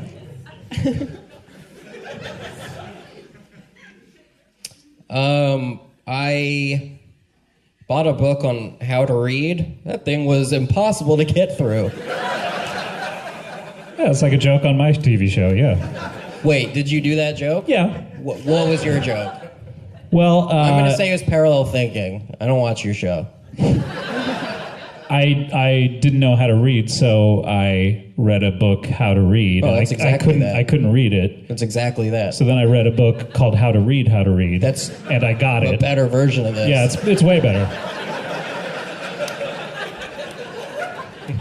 You have to admit, if I was going to steal a joke from you, I wouldn't do it to you on your show. I don't know what kind of sick, twisted shit you're into, Harris. You might be rock hard right now. I have no idea. This might be part of your sick, twisted fantasy. My balls are rock hard right now. I think you have a problem. Yeah, it sounds bad. All right. Well, let's scrap that one, and I apologize. I accept. And don't get all fucking Joe Rogan comedy police on. Hey, look, I forgive, I just never forget. This one was definitely not from anything. And it goes like this. It's funny that if air comes out of your butthole, it's gross. If it comes out of your mouth, it's funny. And if it comes out of your penis, it's cool.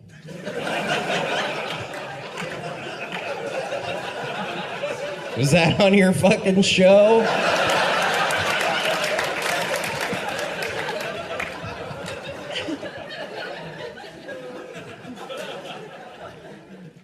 This one is I call this one fun with words.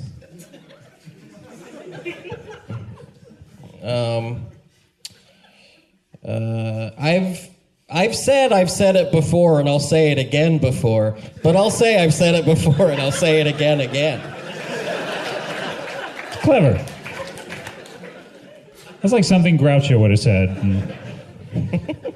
Yeah, it's good. He's pretending to look at several jokes on his phone. He just has... Reading emails. This just says Dr. Strangelove is not funny. I've heard this from you several times. But then it says karate is funny. They should put more karate. Karate as a sport is funny to me. Yeah, like... It's just funny. Seeing men do that, and women, I guess. Thank you for looking out for the ladies. Women can do karate. Women can do karate. I can't, but I only climb ropes. I don't know anything you just said. Did you say you can do it? I can't do karate, but I can climb ropes, and that's the only thing I can do. Well, that's the most important part of like a karate mission is dropping into the bad guy's warehouse. Cool. On ropes. Well, you didn't say you could descend from ropes. Can you I descend can only from go ropes? up. I stay up forever. This is like a Greek theater. Like we're in the pit and the audience is up. I feel like my power is dissipated. Is that one of your jokes?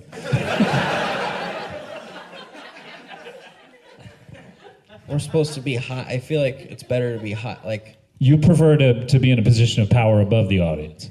yeah, I just feel like they're all looking down on me. This is a show. People are supposed to be looking at us. I know. And you're not giving them much of a reason to. So pick it up, Foamy.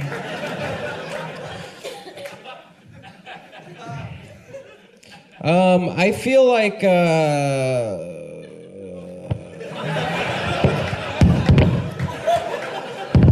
I know it's not true, but I feel like twins get half of the stuff in the womb. Like the nutrients? I know it's not true. What? Like the mother's food that she's eating? Like they get just like a little less everything. You ever met twins? Yeah, I have a bunch of twin friends. Really? Who do All you my know? friends are twins with each other. Really? Yeah. That's so... Are you a twin? No. Well, I wonder why you attract that. I don't know. I guess I just like having duplicity around me. Yeah. Have you seen Multiplicity? No. Shit, it's great. She's never seen any movie other than Blue Jasmine. I would start there. It's Keaton and Keaton and Keaton at its best. Oh, that sounds really good. Michael Keaton. Oh, never mind. I only like Diane Keaton. Mm-hmm. I want All to see her right, 3 so times. Harris, I don't know what that last Have they one ever done was. something together? Diane and Michael? They're twins. Wow. So you got one more for us? Oh. Sorry. All right, I got one more. Actually, can I get 2 more? It's not a 2 more. Right? Haha. Professional comedy writer. Here we go.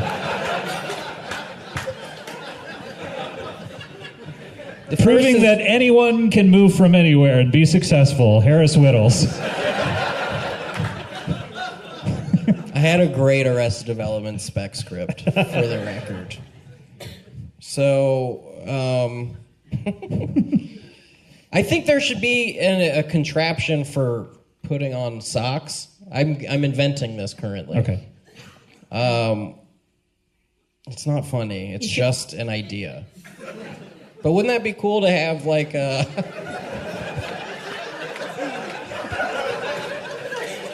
if there were, two socks upright in this little, like, I guess it looks like a bracket, kind of. Like a metal bracket on the ground. And you just put your feet into it. How would you get your feet in the... Because it's also good for pregnant women, too. My sister's pregnant right now. It's hard for her to put on socks. So I thought it's crazy that there's not a contraption that you just put your feet into. Socks are on. What do you think? Do you want in? You should go on Shark Tank. First, do your first 6 jokes. The problem with that is that they look at sales, and I have no sales. Well, I'll buy one. I don't have one. You can't. Never mind. I have to build them. No one would get that. No one would buy... Whatever. That's the worst part of anyone's day, I feel like. It's not that hard, Willie. Like, I don't mean to make you feel bad, but like... You don't have a gut like most people. Oh, yeah, that's true. Me. I guess it's true. I guess... Me have gut? Me have gut. I guess it is true that you have a gut. Yeah. Yeah. Ugh, it's uncomfortable just sitting. You should lose it. No? How? Ropes? Climb ropes every day. I'm on a crave diet. Mm. Which is whatever you crave, eat it. I am praying you pull this out. You're praying I pull it out? All right. You know when your prayers are about to get answered. One way or the other.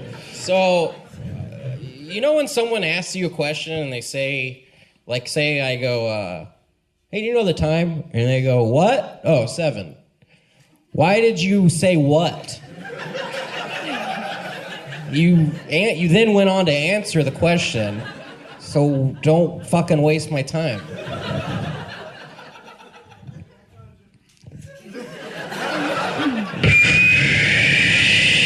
Harrison's phone corner, yeah, come on. Harrison's phone corner, what? Yo, come on. Harrison's phone on the phone, get the phone, it's a phone corner. Someone yelled, that's not a joke. Why so late, sir? So many opportunities before then. I coast on charisma alone. It's strange that the one you wrote moments before you came on stage was so much better than the ones that you labored over. I didn't labor over any of these, by the way. Not even one? I literally, the point of this exercise is that I have a thought that I don't think is good enough for the stage. Then I come up here and do them. And I go, I was right. I shouldn't have done that. And I feel like shit forever. So out of those, what was your batting average, would you say? How what? Well, You heard what he said. Just answer it. Don't waste my time. Harris Wittels, everyone!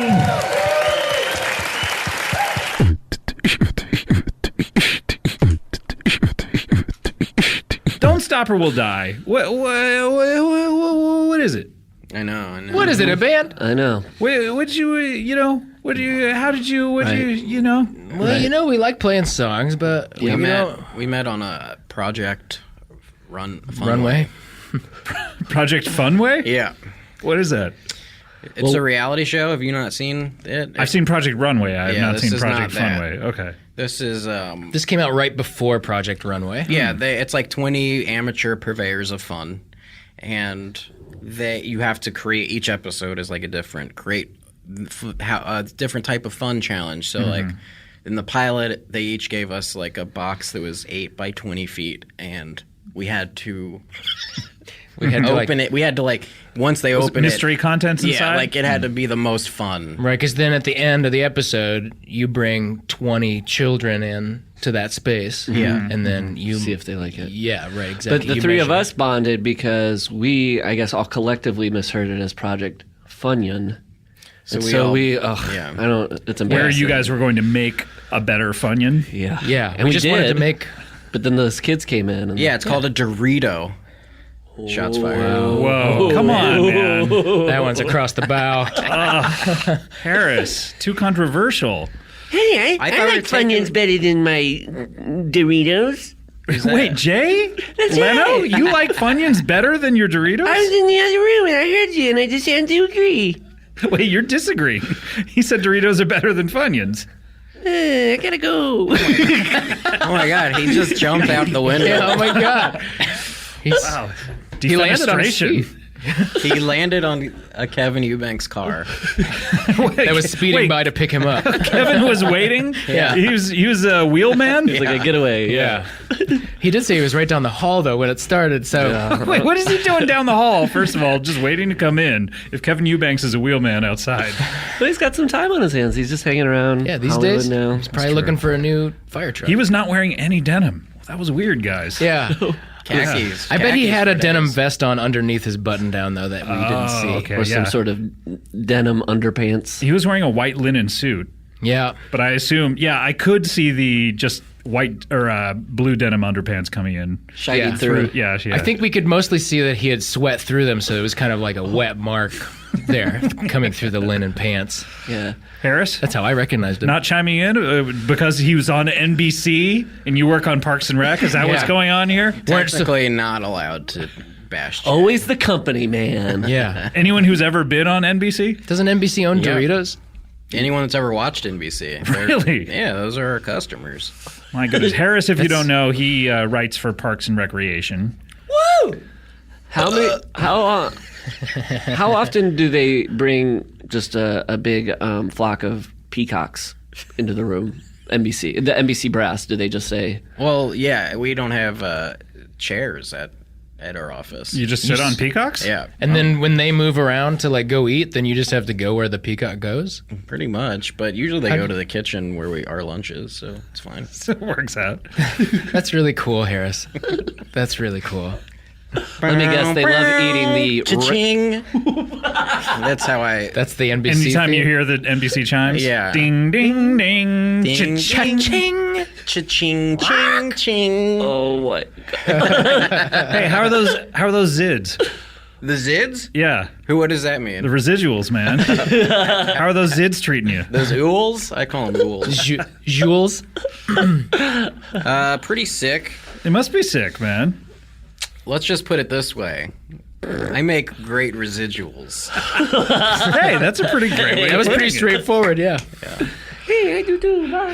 Whoa, Jay! He was down the street. He drove by. I saw Kevin Eubanks' car come again. He jumped up to the fourth story and yelled in the window, went back down to the car, vroom, and then they were gone. Wow, and his momentum just... Yeah. Did Kevin have to slow down at all? Or I don't just, think so. I guess the speed... Yeah, the speed of Jay. Yeah, wow. People want to know, Harris. People want to know. It's been a long time. I'm going to start saying that. It's been a long time instead of it's been a while. It's been a long time since... That's a phrase, too. It's been a long time. Been a long time. Been a long, lonely time. Yeah, I see why you wanted to start saying that. So it's been a long time. Sure. Been a long time. Nothing goes by here. Since we've heard what we love best from you. Yeah. Since we've heard fun. My sonnets. Oh, you write sonnets. I'd love to hear one. All right. Okay. 12th beast to spawn to feel your hip once again on the sun.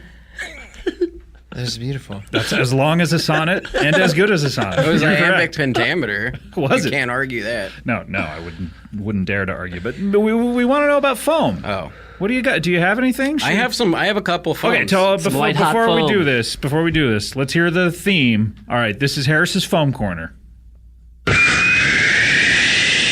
Harrison's Foam Corner. Yeah, come on, Harrison's Foam Corner.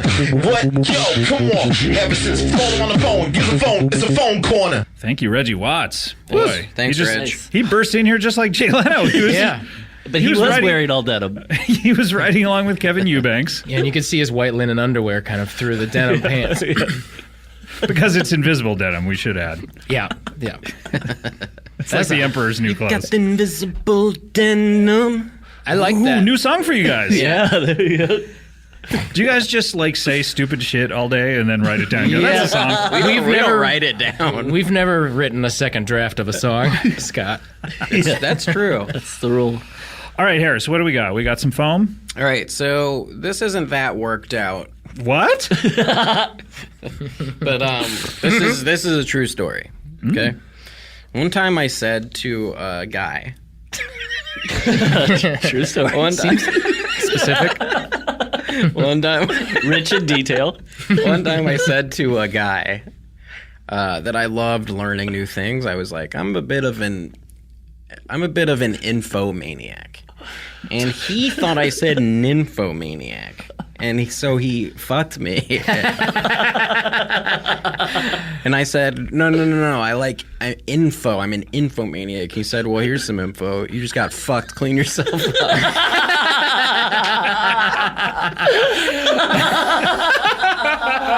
This guy doesn't sound like a nice guy. I know, he's not. But what are you going to do? True story. Wow, true story. True story. Puck, can you get the phone? That's Pedro. That was Pedro Zamora. Yeah. R.I.P. R.I.P. possible? R.I. Pedro. R.I. possible? Yeah.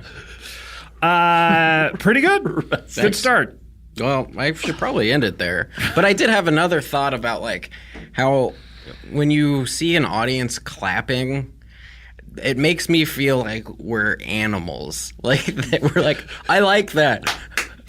I hit my hands. Like, it's so dumb of us. The thing I didn't like was when I was a kid and in church, and the priest would maybe make a joke, and then everybody goes and like laughs to each other. Oh man, make me feel weird. Well, I guess any group emotion.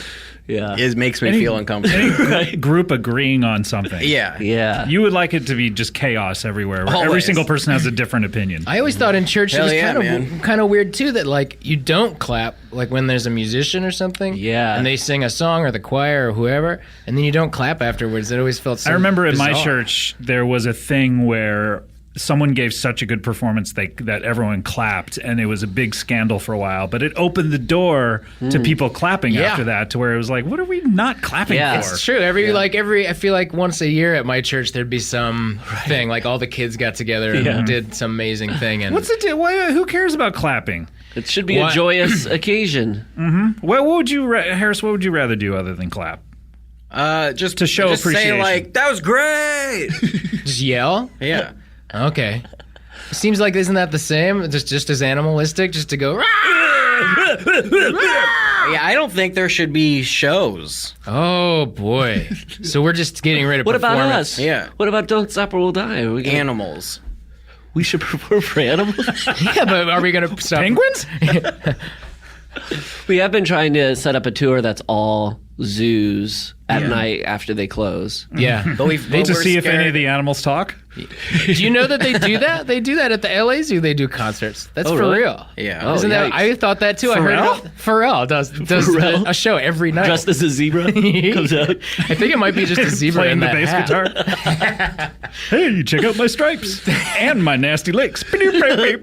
Harris, do you have another phone? No, because I'm happy.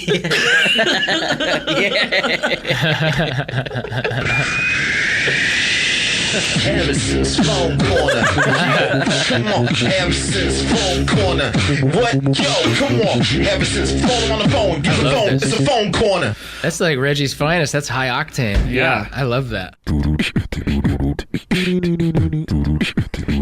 Let me introduce you collectively. The Farts and Pro crew is here. Hello, guys. Welcome to the show. It's been too long. It took 4 years to schedule this. Yeah, we've been trying to schedule this fourth one since the first one. Has it really been? How long has it been since the last one? Who cares? I'm not a fucking historian. Whoa. Well, I am. You definitely were not in the calendar year of last year. I think it was the summer of the year previous, 2013. So we're going I know on what 2 you did years. Yeah. That summer. Yeah. I know what you did that summer. So wait, I know what you did that summer. I know what you did that summer. But what did you do last summer? Should we just talk about what we all did last summer? Sure, why not? I don't remember anything. I put on a spooky mask. I killed a bunch of teenagers. Wow. The air conditioning ended right As there was a pause, it just literally took the air out of the room, man. Guys, what is happening? First of all, you're all here. How do you feel about Parks and Rec ending? I mean, Adam, no one knew who you were before then. You had tiny little pop-up roles in Veronica Mars, and of course, you were in Mr. Belding. Was it Saved by the Bell? What were you in? What? You played Mr. Belding. Yeah, so That was pretty well known. Thank you, Chelsea. And you used to get like a handy every week on Tell Me You Love Me. That's right. You were Jack A. That's right. I Jack A off on 227. Jack A. And so this was a career milestone for you.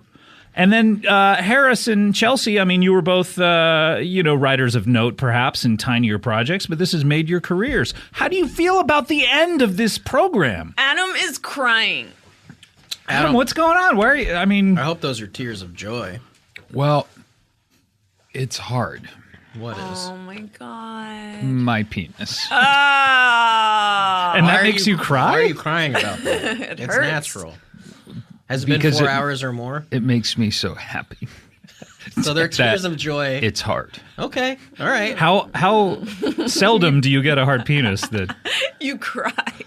Every 20 minutes. you get a hard one every 20 minutes and you cry every 20 Is minutes? this year-round or just during pilot season? Well, for me, 20 minutes is 2 weeks. Oh, my God. All right. Oh, well, time's a flat my God. circle. All right. Oh, my God. That's true, yeah. I think I left my... Oh, no. What's going on, Chelsea? Would you leave? Say Chelsea, it, share it. No. Say it out loud. Chelsea has not stopped I have taking these things pills. out of bags. She has 2 bags. First of all, she has a bag inside her bag. She took that out. And then she has a sunglasses bag inside that bag she Can took you out. play that Erykah Badu Bag Lady song now? Yeah. Thank you.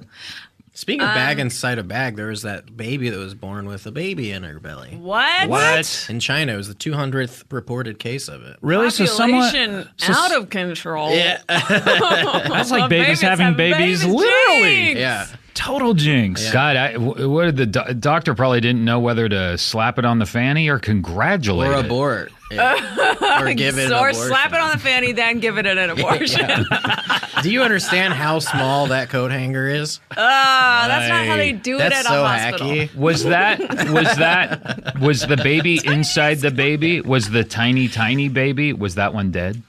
That one, the baby inside. No, actually, she just graduated magna cum laude. Wow. Yeah. They're gonna abort it with a Barbie coat I hanger. like this. Yeah. I like this. I like this line a of lot. thinking. I This is love good. this. This is good. I love This this. is a rich mind. Stay in this. Let's live in this. How do you feel, guys? The show's ending tomorrow. Empty. It's sad, but it's also happy because it's still good. What's still good? The show. Oh, you think so? Well, how do you Chelsea left. I don't know. How do you feel, Harris? I'm sad, but happy that everyone's enjoying it. Yeah, he took the words right out of my Oh, mouth. Jesus. The reluctant. Why can't you guys just for once say, look? It's sad. I haven't learned how to connect with my emotions. Look, it's sadder when things are canceled prematurely. I feel like this is like when an old person dies. You're like, well, they had a good life. Like Parks, I feel like they had such a it was canceled at the full, right rich- time. Yeah. It wasn't canceled. It wasn't canceled. I mean, technically it was. No, They it didn't want wasn't. any more episodes. We chose to walk away on Harris top. is crying You now. didn't choose anything, Harris. Come on. My penis is hard. Oh, man, this is unrelated again. I'm crying. You're telling me that if they came to you guys to Mike Schur and said, "Hey, you know what? We actually want more than 13. We want 22, and we want another season." That happened. They were like, "We want 4 more seasons." Bullshit. And Mike said, "Nope, walking away." Bull fucking And I was in the shit. room. It was me, Mike, Les Moonves. He's not even on NBC. He was just in wanted the to be room. there. And I Is was he like Uatu the Watcher? He's there for important events. Exactly. Okay. And I said, Mike, we can't walk away. We got stories left to tell. Harris, the And Les- impassioned writer. Yeah, and then Les was like, dollars, baby. Come on, I want those dollars, baby. Buku Dolores. Buku Dolores. And I, I killed him. So what really happened? You were playing guitar. Les Moonves. He's dead. He's dead now. How does Julie feel about this? I don't know who that is. Julie Chen. Julie Chen, only one of the most... yeah, she has a parking spot. Where? She does. At Radford. I will sit at that parking spot. So does Les Moonves. He does. He does? At CBS Radford? Oh, because it's CBS, yeah. Well, that's fantastic. CVS Radford? The CVS on Radford Street? It's the studio pharmacy. Do you know CVS Pharmacy? They have at Laurel Canyon and Ventura. There are 2 CVS's right across the street from each other. Yeah. Bananas. But I think, well, it's cool because if one CVS doesn't have your, I don't know what, if you're fucking embarrassing. tampons, Jesus, then you go across the street and you buy your fucking maxi pads. Christ. Or if you keep getting an embarrassing disease over and over and you have to get your pills, you go back and alternate forth. so they think you have the clap only once or twice a year instead of like every 3 months. Is the clap still? Clap is still a thing. Measles. No, measles is the new thing. But, gonorrhea is still a problem, guys. Are you guys anti-vaxxers? I don't know how I feel. I assume it's good to get vaccinated just because all the measles photos I saw. It's a real hot button issue these days, isn't it? Yeah, but I want to casually let's go to hot throw topic. my hat in the I'm ring. not touching that with a 10-foot pole. Why, Harris? You love controversy. Oh, not this. This is too rich. Harris is controversial on everything else, but now he's suddenly deaf mute and dumb. That's controversial. You know what I mean? Like, don't forget that. You're being ableist. I learned that from Tumblr. Yeah. So anyway, the show's gone. Good riddance. You guys are fine with it. Oh, yeah. You know what? Something unpredictable, but in the end it's right. Do you guys play that in the final episode? We just air that music video, the full 21 minutes slowed down. Although it's an hour. You're right. It's an hour. You guys have an hour finale. What do we have planned on the finale? By the way, by the time this airs, there will be a very special guest will have made an appearance. Meaning on last week's episode? Yeah. Who? Do you know who I'm talking about? You guys can just say if it's it. Who I think, then we're not really Genuine at was liberty already to discuss. on. Yeah, you're right. You guys can just say it because it aired last week. All right, we'll say it. Nick Offerman. Yeah. Why are you guys being so cagey? Because it's not. They you're don't not want you to privy, leak it. bro. Oh, shit. But it you're happened not last fucking week. Privy. It happened last week. But I Get think, privy. I don't Get think privy. we can even. Okay, it's Getting Lenny privy Kravitz. with it. Lenny Whoa! Kravitz. Lenny Kravitz. Really? And Katy Perry and Left Shark. Yay! Oh my Left God. Shark? Do you not know about this meme? No. Hashtags. Oh, dude. What's that? Can we stop the show? Yep, here we go. Click. All right, what do you got, Harris? Left Shark was Katy Perry's backup dancer at the Super Bowl. Right. And he was doing crazy stuff, like dancing all weird. So what happened? Well, Left Shark, it turned out, was a convicted serial pedophile.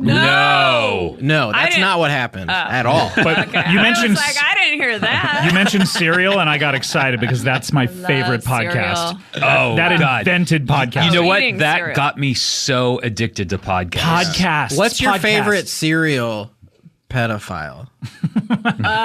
Mine's Jim. Is this Foam Corner? By the way, let's hear the Foam Corner theme. Here we go. Oh, fuck. Let's do it. Yeah, come on, Harrison's phone corner. What? Yo, come on, Harrison's phone on the phone. Give the phone. It's a phone corner. That, of course, is the Foam Corner theme by Reggie Watts, who is concluding his run on Comedy Bang Bang. And it was announced last week who's replacing him, Kid Cudi. We're very excited about that. That's exciting. Whoa. He's got so much, thanks for all your tweets about that. He's got so much excitement about the new gig and like a lot of enthusiasm. So I'm looking forward to him being on the show. Harris, you got some foam? Yeah. So, okay. You know. Oh boy. You know. You know when the stick the penis. You know how like there Oh boy. You know, there's like candy and.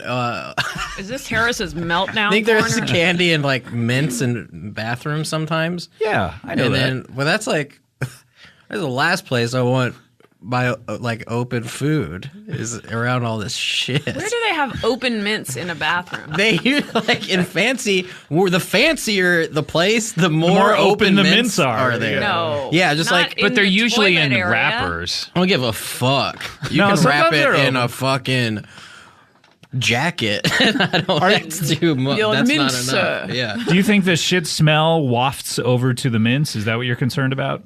No, or it's just literal molecules? particles, like shit molecules. Yeah, I never eat in a bathroom. Yeah. Here's another one. Pussy. Coins are so worthless now that it's gone from you can keep the change to can you keep the change? Oh, wow. That's like a Drabble cartoon. I enjoyed it.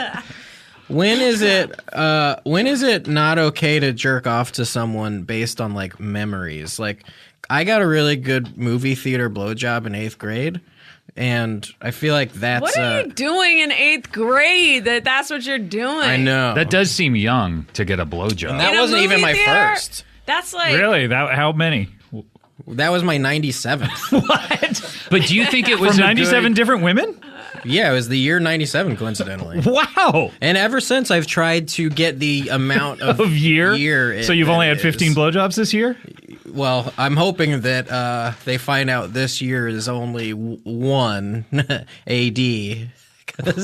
What? I don't know what you're talking about. Because I've only gotten 1. Oh. So like some sort of new calendar? You know who it's from? Who? Me. Really? You can suck your own dick? Yeah. Bro.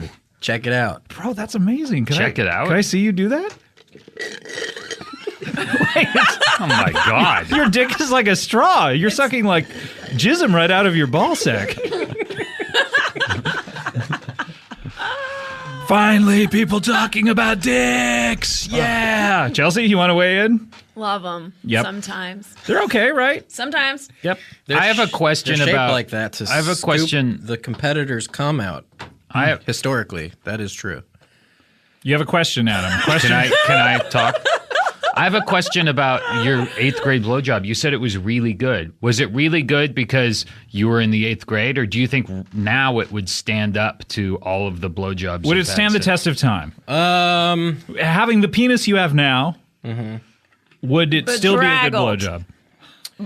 I think it was really good, but yeah, you make a valid point. How old was she, by the way? She was 79. Did you come to the movie theater together? Yes. Was it your grandma? Did you come together? Not my grandma. Yeah. Did you do anything in return? Tell this story, bro. It was oddly like I laid down on the dirty ass floor. What? No. Yeah, I swear to God. Really? Was this the flashbacks? Front row? What is it giving you flashbacks to? The writer's room at Parks. All we did was listen to Harris tell stories about himself. His blowjobs were a big hot topic. It was just nonstop. So wait, you laid down. Why did you lay down? He's asking me questions. Well, who brought up the blowjob, though, to be fair? I was in foam corner. You're still in foam corner, by the way. Wait, we're all in foam corner. Yeah, oh yeah. We're in the middle of foam corner. But to tell your story, you laid down on the sticky floor and you weren't even in the front row? No, we were like third to last row. Third to last. Why did you lay down? You know what movie we're seeing? What's that? Half Baked. That's just a fun detail. Okay. It's not that fun. Very good. And then Half Baked. And how did you get it? That's an R-rated movie. And I tell you, I was half baked. Uh-huh. Was this in Texas? Yeah. Okay. So it's like legal. Okay. To get a blowjob in a movie theater? In Texas. Oh, yeah. okay. This was 97, mind you. Okay. But wait, I don't understand why you laid down. Why couldn't she just give you a blowjob? Because this was pre-lifting armrests. Yeah, but she Okay. just gets in front of you. But if your penis is big enough... Oh, never mind. If your penis is big enough, it was bro. a child's penis. Well, still, at 8th grade, you have a full-sized man's penis. I used to be self-conscious about the pubes I had, so I put my dick through the hole in the boxers. Oh my god! For the blowjob? Why would This you have is too therapy, much right? pubes? You're every Too much or situation too with little? You becomes this. Did you have too much pubes? No, not enough. I would have loved more pubes. Oh, you were like Then I balls? proceeded to get way too hairy all over, and I was like, those were the days. And then did you give anything back? Did you? I think I fingered her, but at that. Oh, how generous! Yeah, but at that time, you think fingering is just like How finger giving. banging. She like throws your genitals in her mouth, and you're like, doot, doot. Yeah, a Here, bad, take a a bad pinky. job too. So I didn't know about clits at the time. you were laying Really? on your back, so she was laying on top of you? She was like, Yeah, did she remain seated? you can no. She was on the ground too, like on her knees, kind of like perched over. Okay. Like like downward dog yoga. And then for the fingering, did you get back in your seats or did you remain No, laying down? fingering was pre. Okay, and then you go. Let's Oh, take so- this to the floor. Yeah. So her blowjob was a thank I you said for the fingering. those are nice clothes. They'd look a lot better on the floor. And with you in them, and then me also. In my clothes, Down, yeah. with my boner sticking out of my boxers. Yeah. Did she say, "Hey, do you want to take these off," or did she think you were being secretive? What's funny is there were 3 of us there. What? Yeah, it was me and her, and then her friend. This gets worse. Where's her And, friend? Her friend was just like kind of sitting there. Oh my god!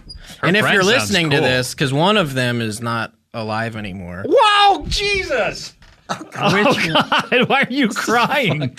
This is fucked up. Yeah. Harris, which one died? The blowjob one. Oh, boy. Not during. But that's nice though that you're respecting her memory. I know, You this know? is horrible.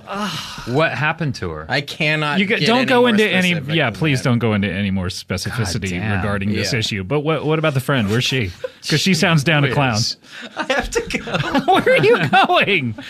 Harris is like pounding the walls, crying right now. I'm sorry.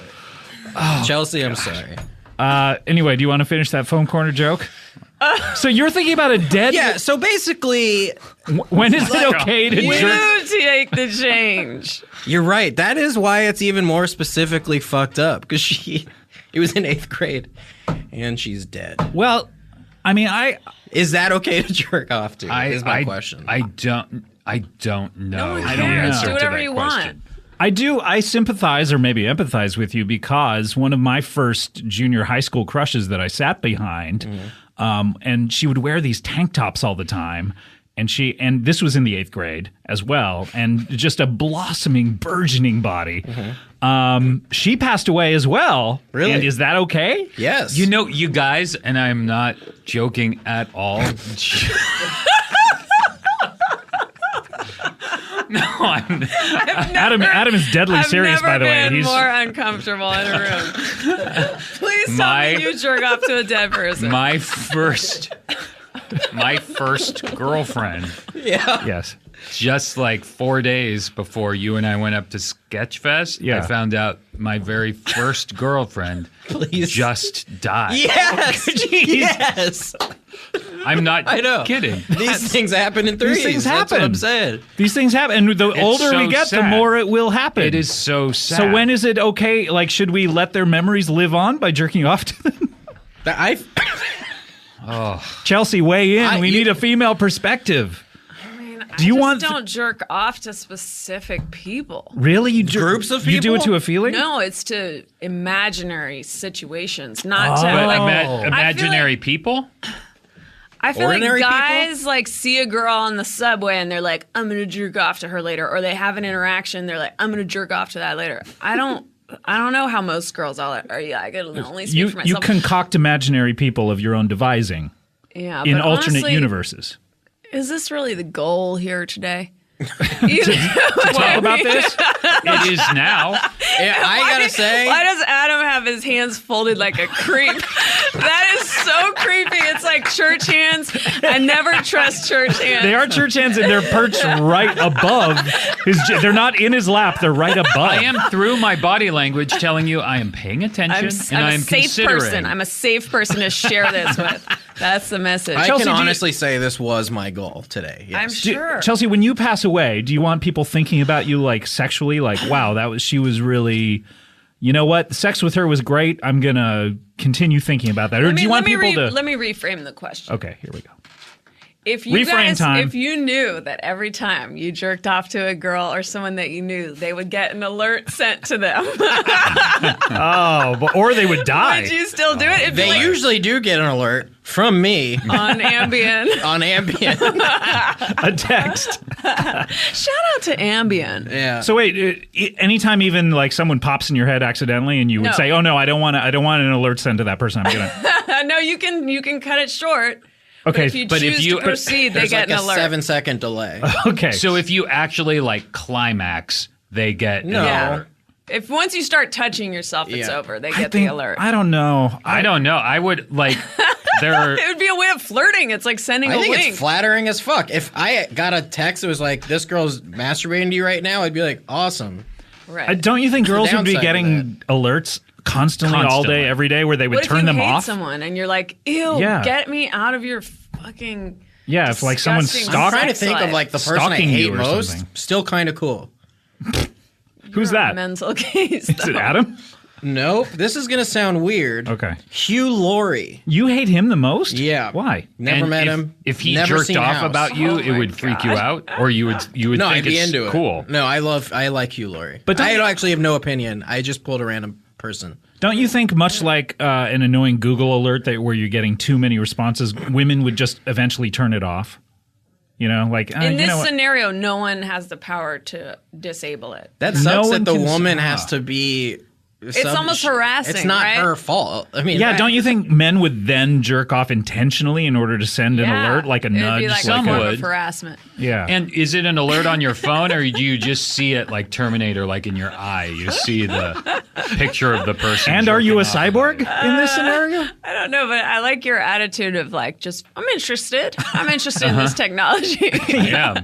I'm just thinking is that a about good all the move? girls I know that would get alerts and Yeah. how You know embarrassing what? it would be. Are your phones hooked up to your penis, by the way? How does I this... need to know from a girl's perspective if that's a good move because I have the done parallel. that. Here's the parallel. Of course Okay. not, Harris. Here's the parallel. It's not at all? Telling someone I had a dream about you. Like that's what is a real life actual situation That that, does- people do. If you go, I had a dream about you, the person's like, okay. Yeah. I've, You don't although have I've to tell me had what- that, I've had that with women who I know for a fact are just not interested. I've had women They go, "Oh, I had a dream are. about you," blah blah Oh. blah blah blah, and it doesn't have a like, "Oh, it was scary," and true. it was like, I didn't like it. Right, Yeah. that's true. Well, Yeah. that's just insulting. But I feel like generally people know that it's flirtatious to say Right. that unless Yeah. you do have an open relationship. I mean, like openly disinterested relationship. Right. Okay, so So just if you have a crush on someone, tell them just fake it and say you had a dream about them. fake it till you make it. So is the phone hooked? Does it have a jack to put your penis in? Well, you know, how's it attached? Is it attached through Bluetooth? Do you get like a Bluetooth thing in your penis? It's so all that, virtual. okay. Hate It's to about- disappoint. yeah. What does that mean? I know you want a Bluetooth attachment for your scrot. I just want like Your scrot. scrot. scrot. Is that a word wouldn't for it it? be scrot? Seems like a Shakespearean word, like a scrod Well, piece. scrot is dorks backwards, and dork is a whale's penis. It's so not dorks backwards. It really is. When you think about it, it is. Scrod. It actually is. Does anyone want the rest of this? It's empty, clearly. You have just like 3 drops of coconut water. So, sponsored. Yeah. Do you want to do your ad for the coconut Yeah. water? Just super quick. Zippo coconut juice. Living the dream. Zippo, like the Up lighter? high. No, it's a new. They're rebranding as a coconut juice Wait, company. So they're not making lighters anymore? No more or- lighters. No more smoking. That's bad. It's coconut juice all the way. Zippo up on top, making it happen. That's their slogan? Yep, it's up on top, and the Because coconuts are up high, I guess. Yep, and the print ads are going to be me on top of a skyscraper in a suit, holding 2 coconuts and sitting on top of a coconut tree that's on top of the And your skyscraper. scrot is hanging out. My scrod's out, and I'm saying, let's make this happen. Going all the way. Yeah. Getting a blowjob from a dead girl. Exactly. Exactly. Good. All right. Great. Well, we have to take Unbelievable. You're so disappointed. We have to take a break. When we come back, we'll have more of whatever this is. We'll be right back with more Comedy Bang Bang.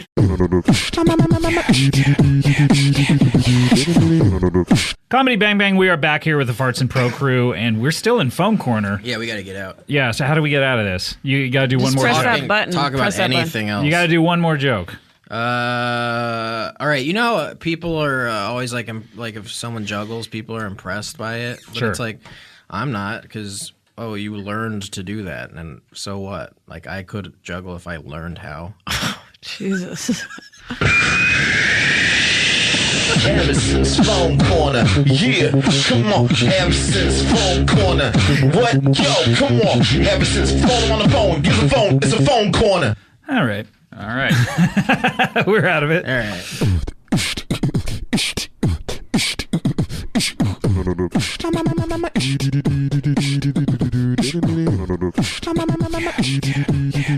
Comedy bang bang, comedy bang bang, comedy bang bang, comedy bang bang, comedy bang bang, comedy bang bang, comedy bang bang, comedy bang bang, comedy bang bang, comedy bang bang, comedy bang bang, comedy bang bang, comedy bang bang, comedy bang bang. Harris Wittels. You can see him on MySpace. You can hear jokes that he actually, ones that are accepted. Can in you Parks and rewind? Rec. Can you rewind what we just heard and re-listen to it? Yeah. Sure, why you wouldn't have you? this podcast forever.